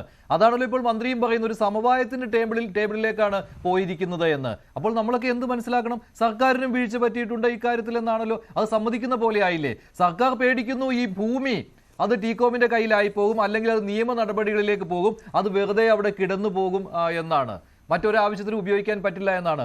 ഇതൊരു ഭൂമി കച്ചവടമാണ് എന്ന ആദ്യം തന്നെ ആരോപണം ഉയർന്നതാണ്. അതിലേക്ക് കാര്യങ്ങൾ വരികയല്ലേ ശ്രീജിത്ത് പണിക്കർ? അങ്ങനെയും വിശ്വസിക്കേണ്ടി വരില്ലേ? അല്ല, നിശ്ചയമായും. കാരണം ഇതിപ്പോൾ ഈ 246 ഏക്കറുമായി ബന്ധപ്പെട്ടാണ്. അതിലാരും തന്നെ ബുദ്ധിമുട്ടേണ്ടുന്ന കാര്യമില്ല. അത് വ്യവസ്ഥകൾ അനുസരിച്ച് മാത്രമായിരിക്കും ആ ഭൂമി കൈകാര്യം ചെയ്യുക. അത് സർക്കാർ അല്ലെങ്കിൽ പൊതുമേഖലാ സ്ഥാപനം, അതല്ലെങ്കിൽ ലുലു പോലെയുള്ള ഡെവലപ്പർമാരൊക്കെ തന്നെയായിരിക്കും അവിടെ നിർമ്മാണ പ്രവർത്തനങ്ങളുമായിട്ട് മുന്നോട്ട് പോകുന്നത് എന്ന് ഇന്ന് ശ്രീ രാജീവ് പറയുന്നുണ്ട്. അപ്പം ലുലു അതിലേതെങ്കിലും രീതിയിലത്തേക്കുള്ള താല്പര്യം പ്രകടിപ്പിച്ചിട്ടുണ്ടോ? അദ്ദേഹം മറ്റ് 2 കമ്പനികളുടെ കാര്യം പറയുന്നുണ്ട്, അവരെന്തെങ്കിലും താല്പര്യം പ്രകടിപ്പിച്ചിട്ടുണ്ടോ? ഈ കാര്യമൊന്നും നമുക്കറിയില്ല. മന്ത്രി രാജീവിന് ആ ഇൻഫർമേഷൻ എവിടെ നിന്ന് കിട്ടിയതാണ് എന്ന് എനിക്കറിയില്ല. ഇനി വെറുതെ ചിലപ്പോൾ ഉദാഹരണം പറഞ്ഞതുമാകാം. പക്ഷേ എന്താണെങ്കിലും ഞാൻ പറയുന്നത്, ഇവിടെ പറഞ്ഞിരിക്കുന്ന കാര്യത്തിൽ ഒരു ആർബിട്രേഷനെ ഭയന്നുകൊണ്ട് ഈ 246 ഏക്കർ കൊണ്ട് കുറേയധികം കമ്പനികളിൽ കൂടി ചെറുപ്പക്കാരുടെ തൊഴിലവസരം ഇല്ലാതെയാകും എന്നുള്ള കൺസിഡറേഷനാണ് നിങ്ങൾക്കുള്ളത് എങ്കിൽ 2016 മുതൽ നിങ്ങൾ ഈ 8 വർഷം എന്ത് ചെയ്തു? ഈ 8 വർഷം ഇവിടെ വേറെ കമ്പനികൾ വന്നില്ലേ? ഈ 8 വർഷം ഇവിടെ പഠിച്ചിറങ്ങിയിരിക്കുന്ന തൊഴിലവസരം നോക്കുന്ന നിരവധിയായിട്ടുള്ള വിദ്യാർത്ഥികൾ ഉണ്ടായിരുന്നു, അവരുടെ സങ്കടം നിങ്ങൾ കണ്ടില്ലേ? 8 വർഷം കഴിഞ്ഞതിന് ശേഷം പൊടുന്നനെയാണോ നിങ്ങൾ ഈ പറയുന്ന 100ഓ 1000ഓ കമ്പനികൾ വന്നത്? ഒരൊറ്റ ദിവസമാണോ ഇത്രത്തോളം ചെറുപ്പക്കാർക്ക് ഇവിടെ തൊഴിൽ ആവശ്യമുണ്ട് എന്ന് തിരിച്ചറിവിലേക്ക് നിങ്ങൾ എത്തിയിരിക്കുന്നത്? അപ്പോൾ പറയുന്ന ന്യായം നോക്കണം. ആർബിട്രേഷനെ ഭയന്നുകൊണ്ട്, അതുമൂലമുണ്ടാകുന്ന കാലതാമസത്തിനെ ഭയന്നുകൊണ്ട് നമ്മുടെ പ്രോപ്പർട്ടി ഇൻഡോറിൽ കേസ് നടക്കുകയാണ്, ഇതേപോലെ തന്നെ മറ്റൊരു പ്രോപ്പർട്ടി, അതുകൊണ്ട് അങ്ങനെയാവാൻ നമ്മൾ ആഗ്രഹിക്കുന്നില്ല എന്ന് പറയുമ്പോൾ സർക്കാർ പ്രോപ്പർട്ടികളുമായി ബന്ധപ്പെട്ട് എത്രത്തോളം പ്രൈവറ്റ് ആയിട്ട് പിന്നെ വ്യക്തികളായിട്ടുള്ള ആൾക്കാരോട്, സ്ഥാപനങ്ങളായിട്ടുള്ള ആൾക്കാരോട് ആർബിട്രേഷനിൽ ഏർപ്പെട്ടിട്ടുണ്ട്? ആ സ്ഥലങ്ങളിലെല്ലാം തന്നെ നമുക്ക് അമിക്കബിൾ ആയിട്ടുള്ള ഒരു സെറ്റിൽമെന്റിലേക്ക് വരാം എന്ന തീരുമാനമെടുത്തിട്ടുണ്ടോ? അങ്ങനെ എടുത്തിരിക്കുന്ന എത്ര ഉദാഹരണങ്ങൾ നമ്മുടെ മുന്നിലുണ്ട്. കടുംപിടുത്തം കാണിച്ചിരിക്കുന്ന, അവിടെ ഒന്നും നടന്നില്ലെങ്കിൽ നടക്കണ്ട എന്ന് പറഞ്ഞ് ഭാർഗവി നിലയം പോലെ കിടക്കുന്ന പ്രോപ്പർട്ടികൾ എത്രത്തോളം സർക്കാരിനുണ്ട്? അപ്പോൾ അതിലൊന്നും ഇല്ലാത്ത ഒരു സ്പെഷ്യൽ ഇൻട്രസ്റ്റ് ഈ 246 ഏക്കറിൽ ഉണ്ടെങ്കിൽ ഇതിനെ ഭാർഗവി നിലയമാക്കാൻ ആഗ്രഹിക്കുന്നില്ല. കാരണം ഇത് കണ്ണായ സ്ഥലത്ത് കിടക്കുന്നതാണ്. ഇതുകൊണ്ട് സർക്കാരിന് മറ്റു പ്ലാനുകളുണ്ട് എന്ന് മാത്രമേ മനസ്സിലാകൂ. ഇനി ഇതിൽ നിന്ന് പിന്മാറുകയാണെന്ന് പറഞ്ഞിട്ട് ഈ കമ്പനി തന്നെ നോട്ടീസ് കൊടുത്തു കഴിഞ്ഞാൽ ഈ വിഡ്രോവൽ ഇന്റന്റ് എന്ന് പറഞ്ഞ ആ കമ്പനിയുടേതല്ലേ? പിന്നെന്തിനാണ് നമ്മൾ അവരെയും കൂടെ ചേർത്തുകൊണ്ട് സംയുക്തമായിട്ടുള്ള ഒരു എക്സിറ്റ് പോളിസി ഉണ്ടാക്കുന്നത്? ഈ കോൺട്രാക്ട് എങ്ങും തന്നെ ഇങ്ങനത്തെ ഒരു എക്സിറ്റ് പോളിസി പറയുന്നില്ലല്ലോ. ആർബിട്രേഷനിലേക്ക് നിങ്ങൾ പോയി കഴിഞ്ഞാൽ നിങ്ങൾക്ക് മ്യൂച്വലി ഓരോ ആർബിട്രേറ്ററെ കൊണ്ടുവരാം, എന്നിട്ട് അവർ രണ്ടുപേരും കൂടെ ചേർന്ന് മൂന്നാമതൊരു ആർബിട്രേറ്ററെ തീരുമാനിക്കുന്നു, എന്നിട്ട് അവർ വ്യവസ്ഥകൾ ചർച്ച ചെയ്യുന്നു എന്നാണ്. അല്ലാതെ അതിൽ ഈ പറഞ്ഞിരിക്കുന്ന സമിതികളെ രൂപീകരിക്കുകയോ ഇത്തരത്തിലുള്ള കാര്യങ്ങൾ ചെയ്യുകയോ ഒന്നുമല്ല. ഇവിടെ സർക്കാർ തന്നെ പറയുകയാണ് നമ്മൾ തീരുമാനിച്ചു കഴിഞ്ഞു. നോക്കി, ഇതിൽ 2 സമിതി പറയുന്നുണ്ട്. ചീഫ് സെക്രട്ടറി അധ്യക്ഷയായിട്ടുള്ള ഒരു സമിതിയുടെ ശുപാർശയെ പറ്റി പറയുന്നുണ്ട്. പിന്നെ നമ്മൾ പറയുന്ന രണ്ടാമത് ഇപ്പോൾ രൂപീകരിച്ചിരിക്കുന്ന സമിതി. ഞാൻ ചോദിക്കുന്ന ഈ സമിതികളൊക്കെ എന്ത് തീരുമാനം എടുക്കാൻ പോവാ? സർക്കാർ ഓൾറെഡി പറഞ്ഞിരിക്കുന്നു ജോയിന്റ് ആയിട്ടുള്ള ഒരു എക്സിറ്റ് പ്ലാൻ, ഒരു പോളിസി ഉണ്ടാക്കണം, എന്നിട്ട് നമ്മൾ അവർക്ക് നഷ്ടപരിഹാരം കൊടുക്കണം. ആ നഷ്ടപരിഹാര തുക തീരുമാനിക്കുന്നതിന് ഇവാലുവേറ്റർ ഉണ്ട്. പിന്നെ ഈ സമിതികൾ എന്താ തീരുമാനിക്കാൻ പോകുന്നത്? ഇവർ പറയുമോ ഇത്രയും പൈസ കൊടുക്കണ്ട എന്ന് ഈ സമിതി പറയുമോ? അതിനുള്ള പ്രൊവിഷൻ ഈ കരാറിലില്ല. കോൺട്രാക്ച്വൽ ആയിട്ടുള്ള കാര്യങ്ങൾ മാത്രമേ നടത്താൻ കഴിയുള്ളൂ. പിന്നെ എന്തിനാണ് ഈ സമിതിയൊക്കെ ഉണ്ടാക്കുന്നത് എന്ന് എനിക്ക് മനസ്സിലാകുന്നില്ല. അപ്പൊ ഇതിൽ ഉദ്ദേശശുദ്ധിയാണ് പ്രശ്നം. ഉദ്ദേശശുദ്ധി ചോദ്യം ചെയ്യപ്പെടും. ഈ പറഞ്ഞിരിക്കുന്ന വിശദീകരണം ഒന്നും തന്നെ തൃപ്തികരമല്ല. ശരിയാണ് ശ്രീ പണിക്കർ, ഇന്ന് പി രാജീവ് മന്ത്രി നൽകിയ വിശദീകരണവും തൃപ്തികരമല്ല എന്നുള്ള കാര്യത്തിൽ യാതൊരു സംശയവുമില്ല. ഈ രീതിയിലുള്ള മറുപടി അല്ല പ്രതീക്ഷിക്കുന്നത്. ഇത് കുറച്ചുകൂടി അവ്യക്തത ഇക്കാര്യത്തിൽ വരുത്തുകയാണ്. ശ്രീ CR നീലകണ്ഠൻ, മന്ത്രി ഇന്ന് നടത്തിയ പ്രസ്താവന, അതിൽ വന്നിരിക്കുന്നത് വീഴ്ച, ഇത് താങ്കൾ സംശയിക്കുകയാണ്, താങ്കൾ ഉറച്ചു വിശ്വസിക്കുകയാണ് സർക്കാരിന്റെ വീഴ്ച കൂടിയുണ്ട്. കാരണം ഈ മന്ത്രിസഭ യോഗ തീരുമാനത്തിന്റെ ആ കുറിപ്പ് അതാണ് വ്യക്തമാക്കുന്നത് താങ്കൾ പറയുന്നു. പക്ഷെ ഇവിടെ മന്ത്രി വ്യക്തമാക്കുന്ന കാര്യം എന്ന് പറയുന്നത് ഇതൊരു നിയമ പോരാട്ടത്തിലേക്ക് പോകുവാൻ സർക്കാർ ആഗ്രഹിക്കുന്നില്ല. അങ്ങനെ വരുമ്പോൾ ആ ഭൂമി അവിടെ വെറുതെ കിടന്നു പോകും. അതിനാൽ തന്നെ ഒരു ഒത്തുതീർപ്പിന്റെ രീതിയാണ് സർക്കാർ അവലംബിക്കുന്നത്. അത് സംസ്ഥാന താല്പര്യം സംരക്ഷിക്കുന്നതിന് വേണ്ടിയാണത്രേ. അതായത് ഈ ഭൂമി തന്നെയാണ് പ്രധാന പ്രശ്നമായിട്ട് അവിടെ നിൽക്കുന്നത്. അപ്പോൾ എന്തെല്ലാം ബാക്ക്ഡോർ ചർച്ചകൾ ഇതിന്റെ പേരിൽ നടന്നിട്ടുണ്ട് എന്നതെല്ലാം സംശയിക്കേണ്ട കാര്യങ്ങൾ തന്നെയാണല്ലോ. ഒരുപാട് പേർ വന്ന് വാതിലിൽ മുട്ടുന്നുണ്ട് എന്ന് മന്ത്രി തന്നെ പറയുന്നു. അപ്പോൾ എന്തൊക്കെയോ സംഭവിക്കുന്നുണ്ട്. ഈ സ്മാർട്ട് സിറ്റിയുടെ ആ ഭൂമിയെ വെച്ചിട്ട് എന്തെല്ലാം കളി ഇവിടെ നടക്കുന്നുണ്ട്. അപ്പോൾ ഇതിലെല്ലാം ഒരു വ്യക്തത വരേണ്ടതുണ്ട്.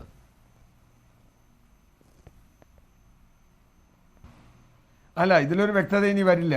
എന്താ കാര്യമെന്ന് വെച്ചാൽ, സംസ്ഥാന താല്പര്യം എന്ന് പറഞ്ഞാൽ സംസ്ഥാനത്ത് ചിലരുടെ താല്പര്യം എന്ന് നിങ്ങൾ അതിൻ്റെ ഇടയിൽ ബ്രാക്കറ്റിലിട്ട് വായിച്ചാൽ മതി. സംസ്ഥാനത്തിൻ്റെ മൊത്തം ജനങ്ങളുടെ താല്പര്യമൊന്നും ഇതിലില്ലല്ലോ.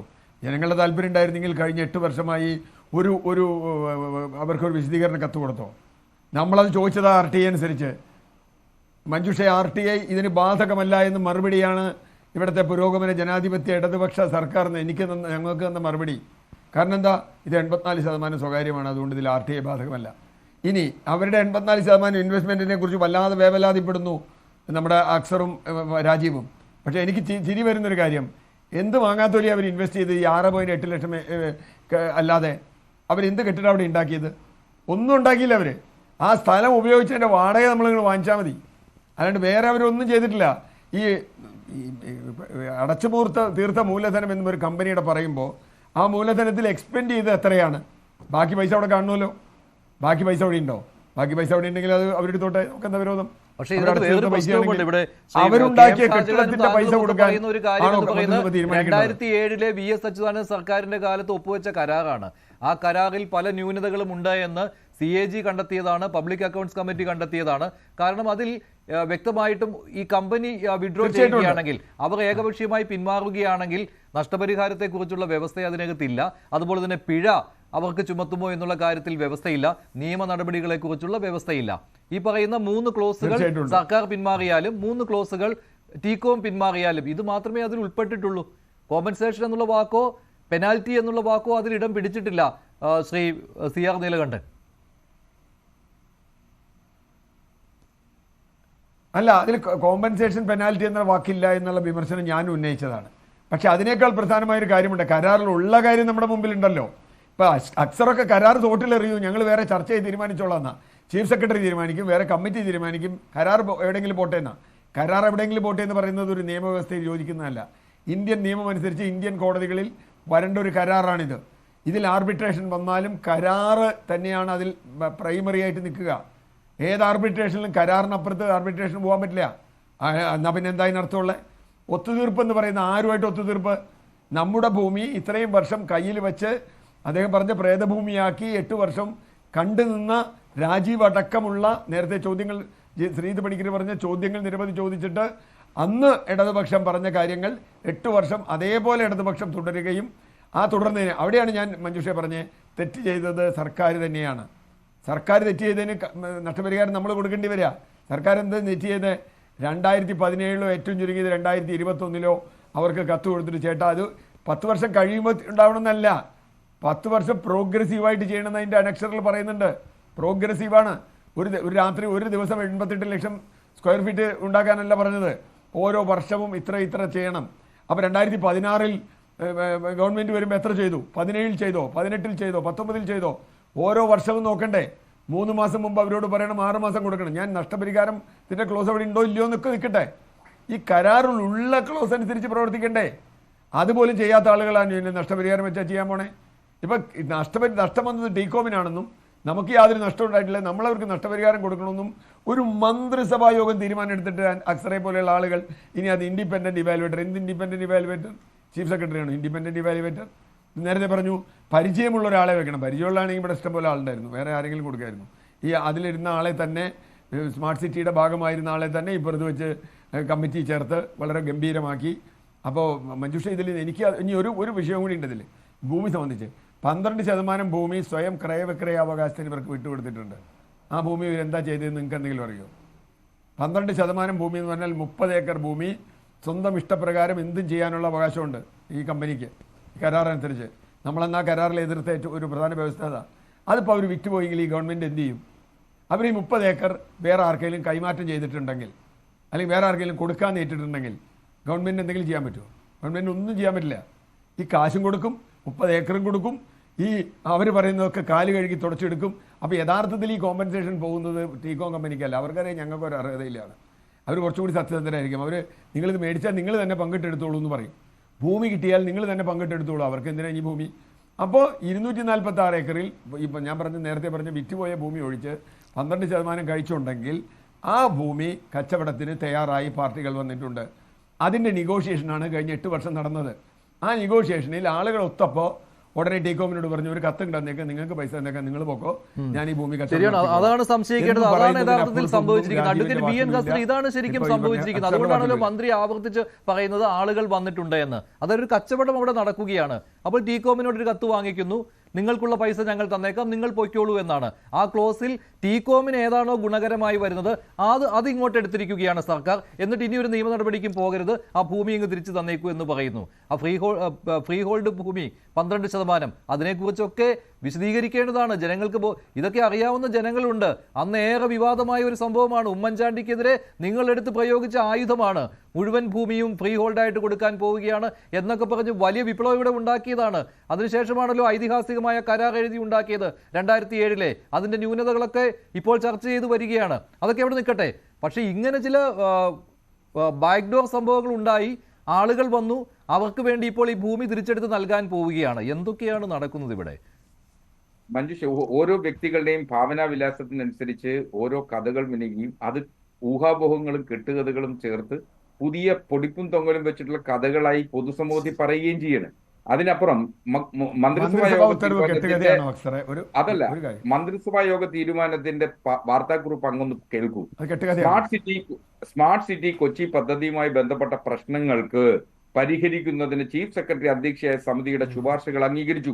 ടീകോമുമായി ചർച്ചകൾ നടത്തി പരസ്പര ധാരണയോടെ പിന്മാറ്റ നയം രൂപകൽപ്പന ചെയ്യും.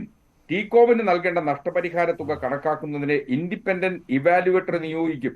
ഇത് സംബന്ധിച്ച് ശുപാർശ സർക്കാരിൽ സമർപ്പിക്കുന്നതിന് IT മിഷൻ ഡയറക്ടറും ഇൻഫോ പാർക്ക് സിഇഒയും OKIH MD doctor Baju George എന്നിവരടങ്ങിയ കമ്മിറ്റിയെ ചുമതലപ്പെടുത്തി എന്നുള്ളത് മാത്രമേ ഉള്ളൂ. ബാജു ജോർജ് എന്ന് പറഞ്ഞയാൾ നേരത്തെ ടീകോമിലെ ഉദ്യോഗസ്ഥനായിരുന്നു, ടീകോമിന്റെ സിഇഒ ആയിരുന്നു.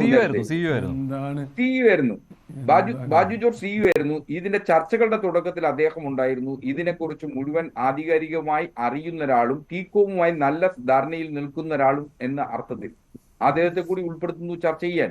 എന്ത് തെറ്റ്? ഇത് പരസ്പര ധാരണയോടുകൂടി ഒരു മീഡിയേഷൻ അല്ലെങ്കിൽ ഒരു കൺസിലിയേഷൻ ടോക്കാണ് ഇപ്പോൾ നടക്കുന്നത്.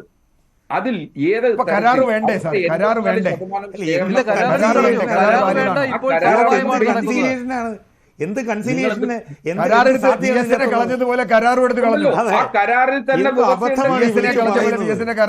കരാറിൽ നഷ്ടപരിഹാരം എന്നേ ഹസ്കർ പറയുന്നില്ല. താങ്കൾ ഒരു അഡ്വക്കേറ്റ് ആണല്ലോ, അതുകൊണ്ടാണ് കോമ്പൻസേഷൻ എന്ന വാക്ക് ഡാമേജസ് എന്നോ നഷ്ടപരിഹാരമെന്നോ വാക്ക് ഇതിൽ ഉൾപ്പെടുത്തി എന്നുള്ളത് കൊണ്ട് അതൊരു പക്ഷേ ഇതിലെ ഷെയർ ഹോൾഡിങ്സിൽ വന്നിട്ടുള്ള വ്യവസ്ഥകളെ അനുസരിച്ച് ആ ഷെയറിന്റെ വാല്യൂ ഫിക്സ് ചെയ്യുന്നുണ്ട്, ഇൻഡിപെൻഡന്റ് വാല്യുവേറ്റർ വെക്കുന്നു.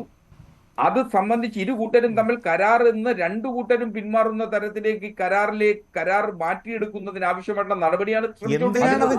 അങ്ങനെയാണെങ്കിൽ കൂടി ആ 3 ക്ലോസുകളിൽ ടീകോമിന് ഏറ്റവും ഗുണകരമായ രീതിയിലുള്ള ക്ലോസാണ് എടുത്തിരിക്കുന്നത്.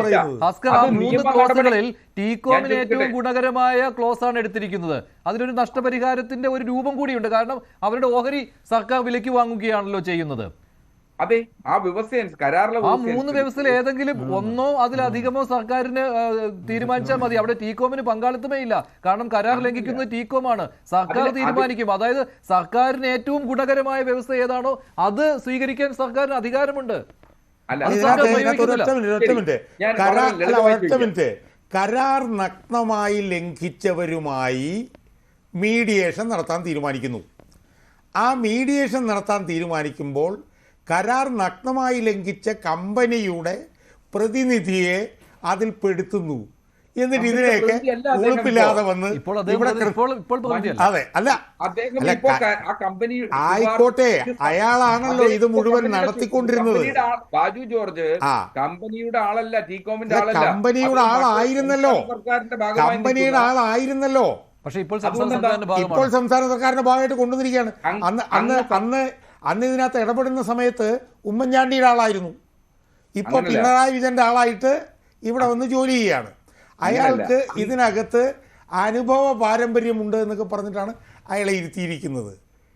കഴിഞ്ഞ 10-11 വർഷക്കാലമായി ഏറ്റവും വലിയ കരാർ ലംഘനം നടത്തിയവർക്ക് അനുകൂലമായി കാര്യങ്ങൾ ചെയ്തു കൊടുക്കാൻ വേണ്ടിയിട്ട് തീരുമാനിക്കുക. ഞാൻ നേരത്തെ പറഞ്ഞതുപോലെ പിന്നെ നികുതിദായകരുടെ പൈസ അവർക്ക് കൊടുക്കാൻ വേണ്ടി തീരുമാനിക്കുക. എന്നിട്ട് ഇതിനൊക്കെ എന്തോ ചെയ്യും നമ്മള്. അങ്ങയുടെ വേവലാതി എന്ന് പറയുന്നത് സ്വാഭാവികമായും നികുതിദായകരുടെ വേവലാതി അല്ല. എങ്ങനെയും അവിടെ ഒരു പ്രേത നഗരമായി തീർക്കണമെന്ന് നിങ്ങൾ വിളിച്ചു പറയാതെ, നിങ്ങൾ അസംബന്ധം വിളിച്ചു പറയാതെ നേരത്തെ പറഞ്ഞല്ലോ 2011 മുതൽ പ്രോഗ്രസീവായി ഓരോ വർഷവും എത്ര സ്ക്വയർ ഫീറ്റ് പണിതു, എത്ര പേർക്ക് ജോലി കൊടുത്തു എന്നൊക്കെ ചോദിക്കാനുള്ള ഉത്തരവാദിത്വം ഓരോ വർഷവും ഈ സർക്കാരിനുണ്ടായിരുന്നു. അതൊന്നും സർക്കാർ ചെയ്തില്ല. അതൊന്നും സർക്കാർ ചെയ്യാതെ 11 വർഷം കഴിയുമ്പോൾ ഇത് ചോദിക്കാം. അത് മാത്രമല്ല 2016 വരെ LDFന് ഒരു ആർജവും ഉണ്ടായിരുന്നു ഉമ്മൻചാണ്ടിയോട് അത് ചോദിക്കാൻ. 2016 പിണറായി വിജയൻ അധികാരമേറ്റതിനു ശേഷം ആ ആർജവും നഷ്ടപ്പെട്ടു. അങ്ങനെയാണല്ലോ 2016 നിയമസഭയിൽ ചോദ്യം ചോദിച്ചിട്ടുള്ളതാണ് കുഞ്ഞാലിക്കുട്ടിയോട്. മഞ്ജുഷ, ഇതിനകത്ത് ഒരു പുതിയ ഡയമെൻഷനോടെ എനിക്ക് കൊണ്ടുവരണം ഈ ചർച്ച തീരുന്നതിന് മുമ്പ്. ഈ ടീകോമുമായി ബന്ധപ്പെട്ടുകൊണ്ടുള്ള സ്മാർട്ട് സിറ്റി ചർച്ചകളുടെ ഏറ്റവും പ്രധാനപ്പെട്ട ഇടനിലക്കാരൻ, ഇംഗ്ലീഷിൽ പറഞ്ഞാൽ മീഡിയേറ്റർ എന്ന് പറഞ്ഞ ഒരാളുണ്ടായിരുന്നു, ഇപ്പോഴുമുണ്ട്. അയാളുടെ പേരാണ് ശ്രീമാൻ MA യൂസുഫ് അലി. അദ്ദേഹമാണ് സ്മാർട്ട് സിറ്റി ഇവിടെ കൊണ്ടുവരുന്നതിനുള്ള ഏറ്റവും വലിയ ഭഗീരഥ പ്രയത്നം ഉമ്മൻചാണ്ടിയുടെ കാലത്തും പിന്നീട് അച്യുതാനന്ദൻ്റെ കാലത്തും നടത്തിയത് എന്നാണ് നമ്മൾ മനസ്സിലാക്കിയിട്ടുള്ളത്. ആ യൂസഫ് അലി ഇപ്പോൾ എന്ത് നിലപാടാണ് ഇതിൽ പറയുന്നത് എന്ന് ജനങ്ങൾക്ക് അറിയേണ്ട ഒരു കാര്യമുണ്ട്. ചെറിയൊരു വിഷയം കൂടെ ഞാൻ പറയാം. ടീകോം ഇവിടുന്ന് 11 വർഷം കഴിയുമ്പോൾ പോകുന്നു, അവരൊന്നും ചെയ്യാതെ പോകുന്നു, അവർക്ക് നഷ്ടപരിഹാരം നമ്മൾ കൊടുക്കാൻ ശ്രമിക്കുന്നു. ആ സമയത്ത് തന്നെ അവിടെ അതിനടുത്ത് ഈ യൂസഫ് അലിയുടെ വലിയ 2 ടവറുകൾ അവിടെ ആരംഭിച്ചിട്ടുണ്ട്. 150 മീറ്റർ പൊക്കമുള്ള 30 നിലകളുള്ള 25,000 പേർക്ക് പണി കൊടുക്കുന്ന, ജോലി കൊടുക്കുന്ന 1500 കോടി രൂപയുടെ ഒരു വലിയ 2 ട്വിൻ ടവറുകൾ അവിടെ വരുന്നുണ്ട്. അതിനകത്ത് മൾട്ടിനാഷണൽ കമ്പനികളൊക്കെ വരുന്നുണ്ട്. അപ്പോൾ സ്വാഭാവികമായും യൂസഫ് അലി എന്ന് പറയുന്ന പ്രവാസി വ്യവസായിക്ക് ഈ നടക്കുന്ന സംഭവങ്ങൾ തമ്മിൽ എന്താണ് ഇന്ന് രാജീവ് അക്കാര്യം പറയുകയും ചെയ്തിട്ടുണ്ടല്ലോ. അല്ല, രാജീവ് ഇന്ന് അതിന് ലുലു ഗ്രൂപ്പിന്റെ കാര്യം പറയുകയും ചെയ്തിട്ടുണ്ടല്ലേ ശ്രീ CR നീലകണ്ഠൻ. അപ്പോൾ കൂടുതൽ പേർ വരുന്നുണ്ട് വ്യവസായ സംരംഭവുമായി, അതിനാൽ എത്രയും പെട്ടെന്ന് ഭൂമി ഏറ്റെടുക്കേണ്ടതുണ്ട് എന്നാണ് വ്യവസായ മന്ത്രിയുടെ ഒരു വിശദീകരണം വന്നിട്ടുള്ളത്. തുടക്കം മുതൽ തന്നെ ഈ ഗൂഢാലോചന ഉണ്ടായിരുന്നുവെന്ന്, ഇത് കുറച്ച് മുമ്പ് ചെയ്യേണ്ടതാണ്, നേരത്തെ ചെയ്തിരുന്നെങ്കിൽ നേരത്തെ കൊടുക്കായിരുന്നു. നേരത്തെ കൊടുത്താൽ ഇത് പെട്ടെന്ന് പിടിക്കപ്പെടും. അതുകൊണ്ട് അതിനൊരു ടൈം ഗ്യാപ്പ് ഇട്ട് ചെയ്തു എന്ന് മാത്രമേ ഉള്ളൂ. കൊള്ള ഒന്നിച്ച് കൊള്ള ചെയ്തില്ല, പുലരുവോളം കക്കാൻ പറ്റില്ല. അപ്പോൾ കുറച്ച് കട്ട് ഇന്ന് കട്ട്, കുറച്ച് നാളെ കട്ട്, കുറച്ച് മറ്റന്നാൾ കട്ട് വേണ്ടപ്പെട്ടവർക്ക് കൊടുക്കുക. അതാ ഞാൻ പിന്നെ കേരളത്തിൻ്റെ താല്പര്യം എന്ന് പറഞ്ഞാൽ മന്ത്രി പറഞ്ഞത് കേരളത്തിൽ ആരുടെ താല്പര്യം എന്ന ചോദ്യമുണ്ട്. നേരത്തെ അക്സർ പറഞ്ഞു ഞങ്ങളൊക്കെ പറയുന്നത് കേരളത്തിൻ്റെ താല്പര്യമല്ല. കേരളത്തിൻ്റെ താല്പര്യം തീരുമാനിക്കുന്നത് പിണറായി വിജയനും അദ്ദേഹത്തിൻ്റെ മന്ത്രിസഭയും മാത്രമല്ലല്ലോ. കേരളത്തിൽ നികുതി കൊടുക്കുന്ന മുഴുവൻ ആളുകളില്ലേ. എന്തും ചെയ്യാൻ ഖജനാവിൽ നിന്ന് പണം കൊള്ളയടിച്ചാൽ ആ ഖജനാവിൽ നിന്ന് പണം പോയി അതുകൊണ്ട് ജനങ്ങളെ നിങ്ങൾ പൈസ തരണം എന്ന് പറയുന്നത് പോലെ സർക്കാരിൻ്റെ സമ്പത്ത് സംരക്ഷിക്കാൻ കഴിയാത്ത സർക്കാർ, ആ സർക്കാരിൻ്റെ നഷ്ടം ഇപ്പോൾ ജനങ്ങളുടെ മേൽ വന്നിരിക്കുന്നു എന്നതാണ് യാഥാർത്ഥ്യം. ശരി, ശ്രീ ഹസ്കർ മറുപടി അത് ശരിയുമാണല്ലോ, അങ്ങനെയാണല്ലോ. കാരണം ജനങ്ങൾക്ക് ഉപകാരപ്രദമായ ഒരു പദ്ധതി എന്ന രീതിയിൽ വിഭാവനം ചെയ്ത് 90,000 തൊഴിലവസരങ്ങൾ, അത് ചിലപ്പോൾ അതൊരു കടത്തി പറഞ്ഞതായിരിക്കും, അത്രയും തൊഴിലവസരങ്ങൾ ഇല്ലെങ്കിൽ പോലും അതിന് അടുത്തെങ്കിലും എത്തുന്ന രീതിയിൽ പോലും ആകാതെ 3,000 തൊഴിലവസരങ്ങളിൽ ഒതുങ്ങിയെങ്കിൽ അതിന് ഉത്തരവാദി സംസ്ഥാന സർക്കാർ തന്നെയാണ്. സംശയമില്ലാത്ത കാര്യമാണല്ലോ. ഫോളോ അപ്പ് ഉണ്ടാകാത്തതാണ്, ഇത് കണ്ടിട്ടും കണ്ണടച്ചിരുന്നതാണ്. താങ്കൾ പറയുന്ന പോലെ ഈ പ്രേത നഗരമായി അവിടെ മാറുന്നത് സർക്കാരിന് അറിയാൻ വയ്യാത്ത കാര്യമൊന്നും അല്ലായിരുന്നുവല്ലോ. അല്ല, ഇതിൽ അടിസ്ഥാനപരമായിട്ടുള്ള ഒരു സാങ്കേതിക പ്രശ്നം ടീകോമിന് വന്നിട്ടുള്ളത് കൂടി ഈ ഘട്ടത്തിൽ പരിശോധിക്കപ്പെടണം. എന്തുകൊണ്ടെന്നാൽ ദുബായ് സർക്കാരിന്റെ തീരുമാനത്തിന് വിധേയമായി UAE പുറത്ത് 2016 ശേഷം പണം മുടക്കണ്ട എന്ന് ടീകോം ദുബായ് ഹോർഡിങ്സ് തീരുമാനിക്കുന്നു. 2016 പിന്മാറിയാ പോരായിരുന്നോ? എന്തിനാണ് 2024 വരെ തുടർന്നത്? അതിനുശേഷം 2019 കോവിഡ് വരുന്നു, ലോകത്താകമാനം മാന്ദ്യം വരുന്നു. അപ്പൊ ഈ സാഹചര്യങ്ങൾക്ക് ശേഷം എന്റെ സുഹൃത്തെ, അത് 2019 കോവിഡ് വന്നത്. നിങ്ങൾ പറയുന്ന തീരുമാനം 2016 വന്നത്. 2016 തന്നെ ഇത് അവസാനിപ്പിച്ചുകൂടായിരുന്നോ? ഫസ്റ്റ് ഫേസ് ഇനാഗുറേറ്റ് ചെയ്യുന്നല്ലോ. എന്റെ സുഹൃത്തെ, 2017 ചെയ്തുകൂടായിരുന്നോ? 2018 ചെയ്തുകൂടായിരുന്നോ? 2016 ഇത് ഇനോഗ്രേറ്റ് ചെയ്തതിനു ശേഷം എത്ര വർഷം കഴിഞ്ഞു? കോവിഡ് എന്നാണ് വരുന്നത്? നിങ്ങൾ എന്തൊക്കെയാണ് വിളിച്ചു പറയുന്നത്? അവർ ഏറ്റെടുത്ത കരാറുകളെ പൂർത്തീകരിക്കണം. ഏറ്റെടുത്ത കരാറുകൾ പൂർത്തീകരിക്കണം. ടീകോമുമായി പലവട്ടം ചർച്ച നടത്തിയിട്ടുണ്ട്. അത് ഒന്നും നടന്നിട്ടില്ലല്ലോ. അല്ല, ചർച്ച നടന്നോ ഇല്ലയോ എന്നുള്ളത് അങ്ങേക്കറിയില്ലല്ലോ. ചർച്ച നടക്കുന്നതല്ല, എന്തെങ്കിലും അവിടെ ഔട്ട്പുട്ട് ഉണ്ടായോ? അല്ല, ചർച്ച പോരാ. അല്ല, ചർച്ച നടന്നിട്ട് കാര്യമുള്ള എല്ലാ ഘട്ടത്തിലും അല്ല, നോട്ടീസ് 6 മാസത്തിന് നോട്ടീസ് കൊടുക്കണം, ഒരു സംശയം വേണ്ട കാര്യത്തിൽ. പക്ഷെ ഇക്കാര്യത്തിൽ ഒരു സമവായ ശ്രമം നടത്തുന്നു. എന്തിനാണ് സമവായ ശ്രമം? അതായത് ഇപ്പോഴാണോ എന്തിനാണ് സമവായ ശ്രമം? 246 ഏക്കർ കരാർ ലംഘനം നടത്തിയവരുടെ അടുത്ത് എന്തിനാണ് സമവായ ശ്രമം? അത് അങ്ങ് പറയും. കേസിലേക്ക് പോകണമെന്നാണോ? കേസിലേക്ക് പോകണം. അല്ല, കേസിലേക്ക് പോകണമെന്നല്ല. പിന്നെ എന്തിനാണ് കരാർ എഴുതി വെച്ചത്? കരാറിൽ കേസിലേക്ക് പോകരുത് എന്നാണല്ലോ. കേസിലേക്ക് പോകാതെ രണ്ടു കൂട്ടരെയും സമവായത്തിന്റെ ശ്രമം നടത്തുക എന്നുള്ളതാണ് ഇപ്പോ എന്തിന്? അത് ശരിയാണോ? നഷ്ടപരിഹാരം കൊടുക്കുന്നത് നിങ്ങളുടെയും കൂടെ പൈസയിൽ നിന്നാണ്. അങ്ങനെയല്ല, ഈ നികുതി പണത്തിൽ നിന്നാണ് നഷ്ടപരിഹാരം.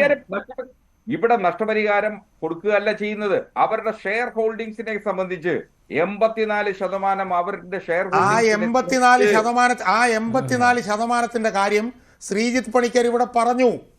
ആ 86% ഇപ്പം ഇൻഡിപെൻഡന്റ് വാല്യുവേറ്റർ, അതായത് ബാജു ജോർജ് എന്ന് പറയുന്ന മുൻ ടീകോമിന്റെ ഉദ്യോഗസ്ഥനായിട്ടുള്ള ബാജു ജോർജും കൂടെ ഉൾപ്പെടെ ഇരിക്കുന്ന കമ്മിറ്റിയും ഇൻഡിപെൻഡന്റ് ഇവാലുവേഷൻ നടത്തുമ്പോൾ കഴിഞ്ഞ എത്രയോ വർഷങ്ങളായി ഒരു പണിയും ചെയ്യാതിരുന്ന ടീകോമിന് ഈ 84% ഷെയറും കൂടെ വരുമ്പോൾ ഒന്നും ചെയ്യാതിരുന്നവര് പോക്കറ്റ് നിറയെ പണവുമായി അവർ തിരിച്ചു പോകും. ഭീമമായ കോടികളായിരിക്കില്ലേ അഡ്വക്കേറ്റ് BN ഹസ്കർ? അത് ഭീമമായ തുകയായിരിക്കില്ലേ? അത് കേരളത്തിന്റെ ഷെയർ എന്ന് പറയുമ്പോൾ വെറും 16%, പക്ഷെ അവരുടെ എന്ന് പറയുമ്പോൾ 84%. അപ്പോൾ അവർക്ക് ഗുണകരമായ ക്ലോസ് അതാണ് സംസ്ഥാന സർക്കാർ സ്വീകരിക്കാൻ പോകുന്നത്. ഇതെന്താണ് ഇങ്ങനെ? അതിലെ ആ കരാറിലൊരു വ്യവസ്ഥ പ്രകാരം ലാൻഡ് വാല്യൂ 0 ആയി ചെയ്യിച്ചുകൊണ്ട് അതിലെ ഇൻവെസ്റ്റ്മെന്റ് നടത്തിയിട്ടുള്ളത് പരിശോധിച്ച് നിലവിലെ വിലയനുസരിച്ച് തീരുമാനിക്കുന്നതാണ്. ബിൽഡിങ്ങിനെ സംബന്ധിച്ചിടത്തോളം 2016 ചെയ്ത ബിൽഡിംഗ് 8 കൊല്ലത്തോളം കഴിയുന്നു. അതിന്റെ ഡിപ്രിസിയേഷൻ കണക്കാക്കിയതിന് ശേഷം മാത്രമാണ്, അല്ലാതെ അപ്രിസിയേഷൻ അല്ല അക്കാര്യത്തിൽ തീരുമാനിക്കുന്നത്. അതിൽ ഇൻഡിപെൻഡന്റ് ഇവാലുവേറ്റർ എന്ന് പറയുന്നത് IT മിഷന്റെ ഡയറക്ടറും ഇൻഫോ പാർക്കിന്റെ സിഇഒയും ശ്രീ ബാജു ജോർജും അല്ല. ഇത് സംബന്ധിച്ച് ഇൻഡിപെൻഡന്റ് ഇവാലുവേറ്റർ നിശ്ചയിക്കുന്നതുമായി ബന്ധപ്പെട്ട് ടീകോമുമായി ചർച്ച നടത്തുന്നതിനാണ് ഈ സമിതിയെ രൂപീകരിച്ചിട്ടുള്ളത്. ആ പത്രക്കുറിപ്പ് വായിച്ചാൽ എന്തിനാണ് ചർച്ച? ഈ സമിതിക്ക് എന്താണ് പ്രസക്തി? ശ്രീജിത്ത് പണിക്കർ നേരത്തെ ചോദിച്ചു, നിങ്ങൾ ഈ സമിതി ചെയ്യേണ്ട കാര്യങ്ങൾ മുഴുവൻ മുൻകൂട്ടി തീരുമാനിച്ചിരിക്കുന്ന സാഹചര്യത്തിൽ പിന്നെ സമിതിക്ക് എന്തിനാണ് പ്രസക്തി? ഞാൻ തുടക്കത്തിൽ പറഞ്ഞൊരു കാര്യമുണ്ട്. 2007 കരാറിലെ ന്യൂനതകളാണ് ഇപ്പോൾ ടീകോം മുതലെടുക്കുന്നത്. അത് പബ്ലിക് അക്കൗണ്ട്സ് കമ്മിറ്റിയും അതുപോലെ CAGയും ഒക്കെ ചൂണ്ടിക്കാണിച്ച കാര്യമാണ്. കരാറിൽ ന്യൂനതകൾ ഉണ്ടായിരുന്നു, അവിടെ പിഴയുടെ ഓപ്ഷൻ ഇല്ലായിരുന്നു, അതുപോലെ തന്നെ ഈ നിയമ നടപടികളിലേക്ക് പോകാമെന്നുള്ള കാര്യം ഇല്ലായിരുന്നു. കൂടുതലും ടീകോമിനെ ഫേവർ ചെയ്യുന്ന കാര്യങ്ങളായിരുന്നു ആ കരാറിൽ ഉണ്ടായിരുന്നത് എന്ന് വ്യക്തമാക്കുന്നതായിരുന്നു CAGയുടെ റിപ്പോർട്ടും പബ്ലിക് അക്കൗണ്ട്സ് കമ്മിറ്റിയുടെ റിപ്പോർട്ടും. അതായത് VS അച്യുതാനന്ദൻ സർക്കാരിന് പിഴവ് പറ്റിയ കാര്യത്തിൽ.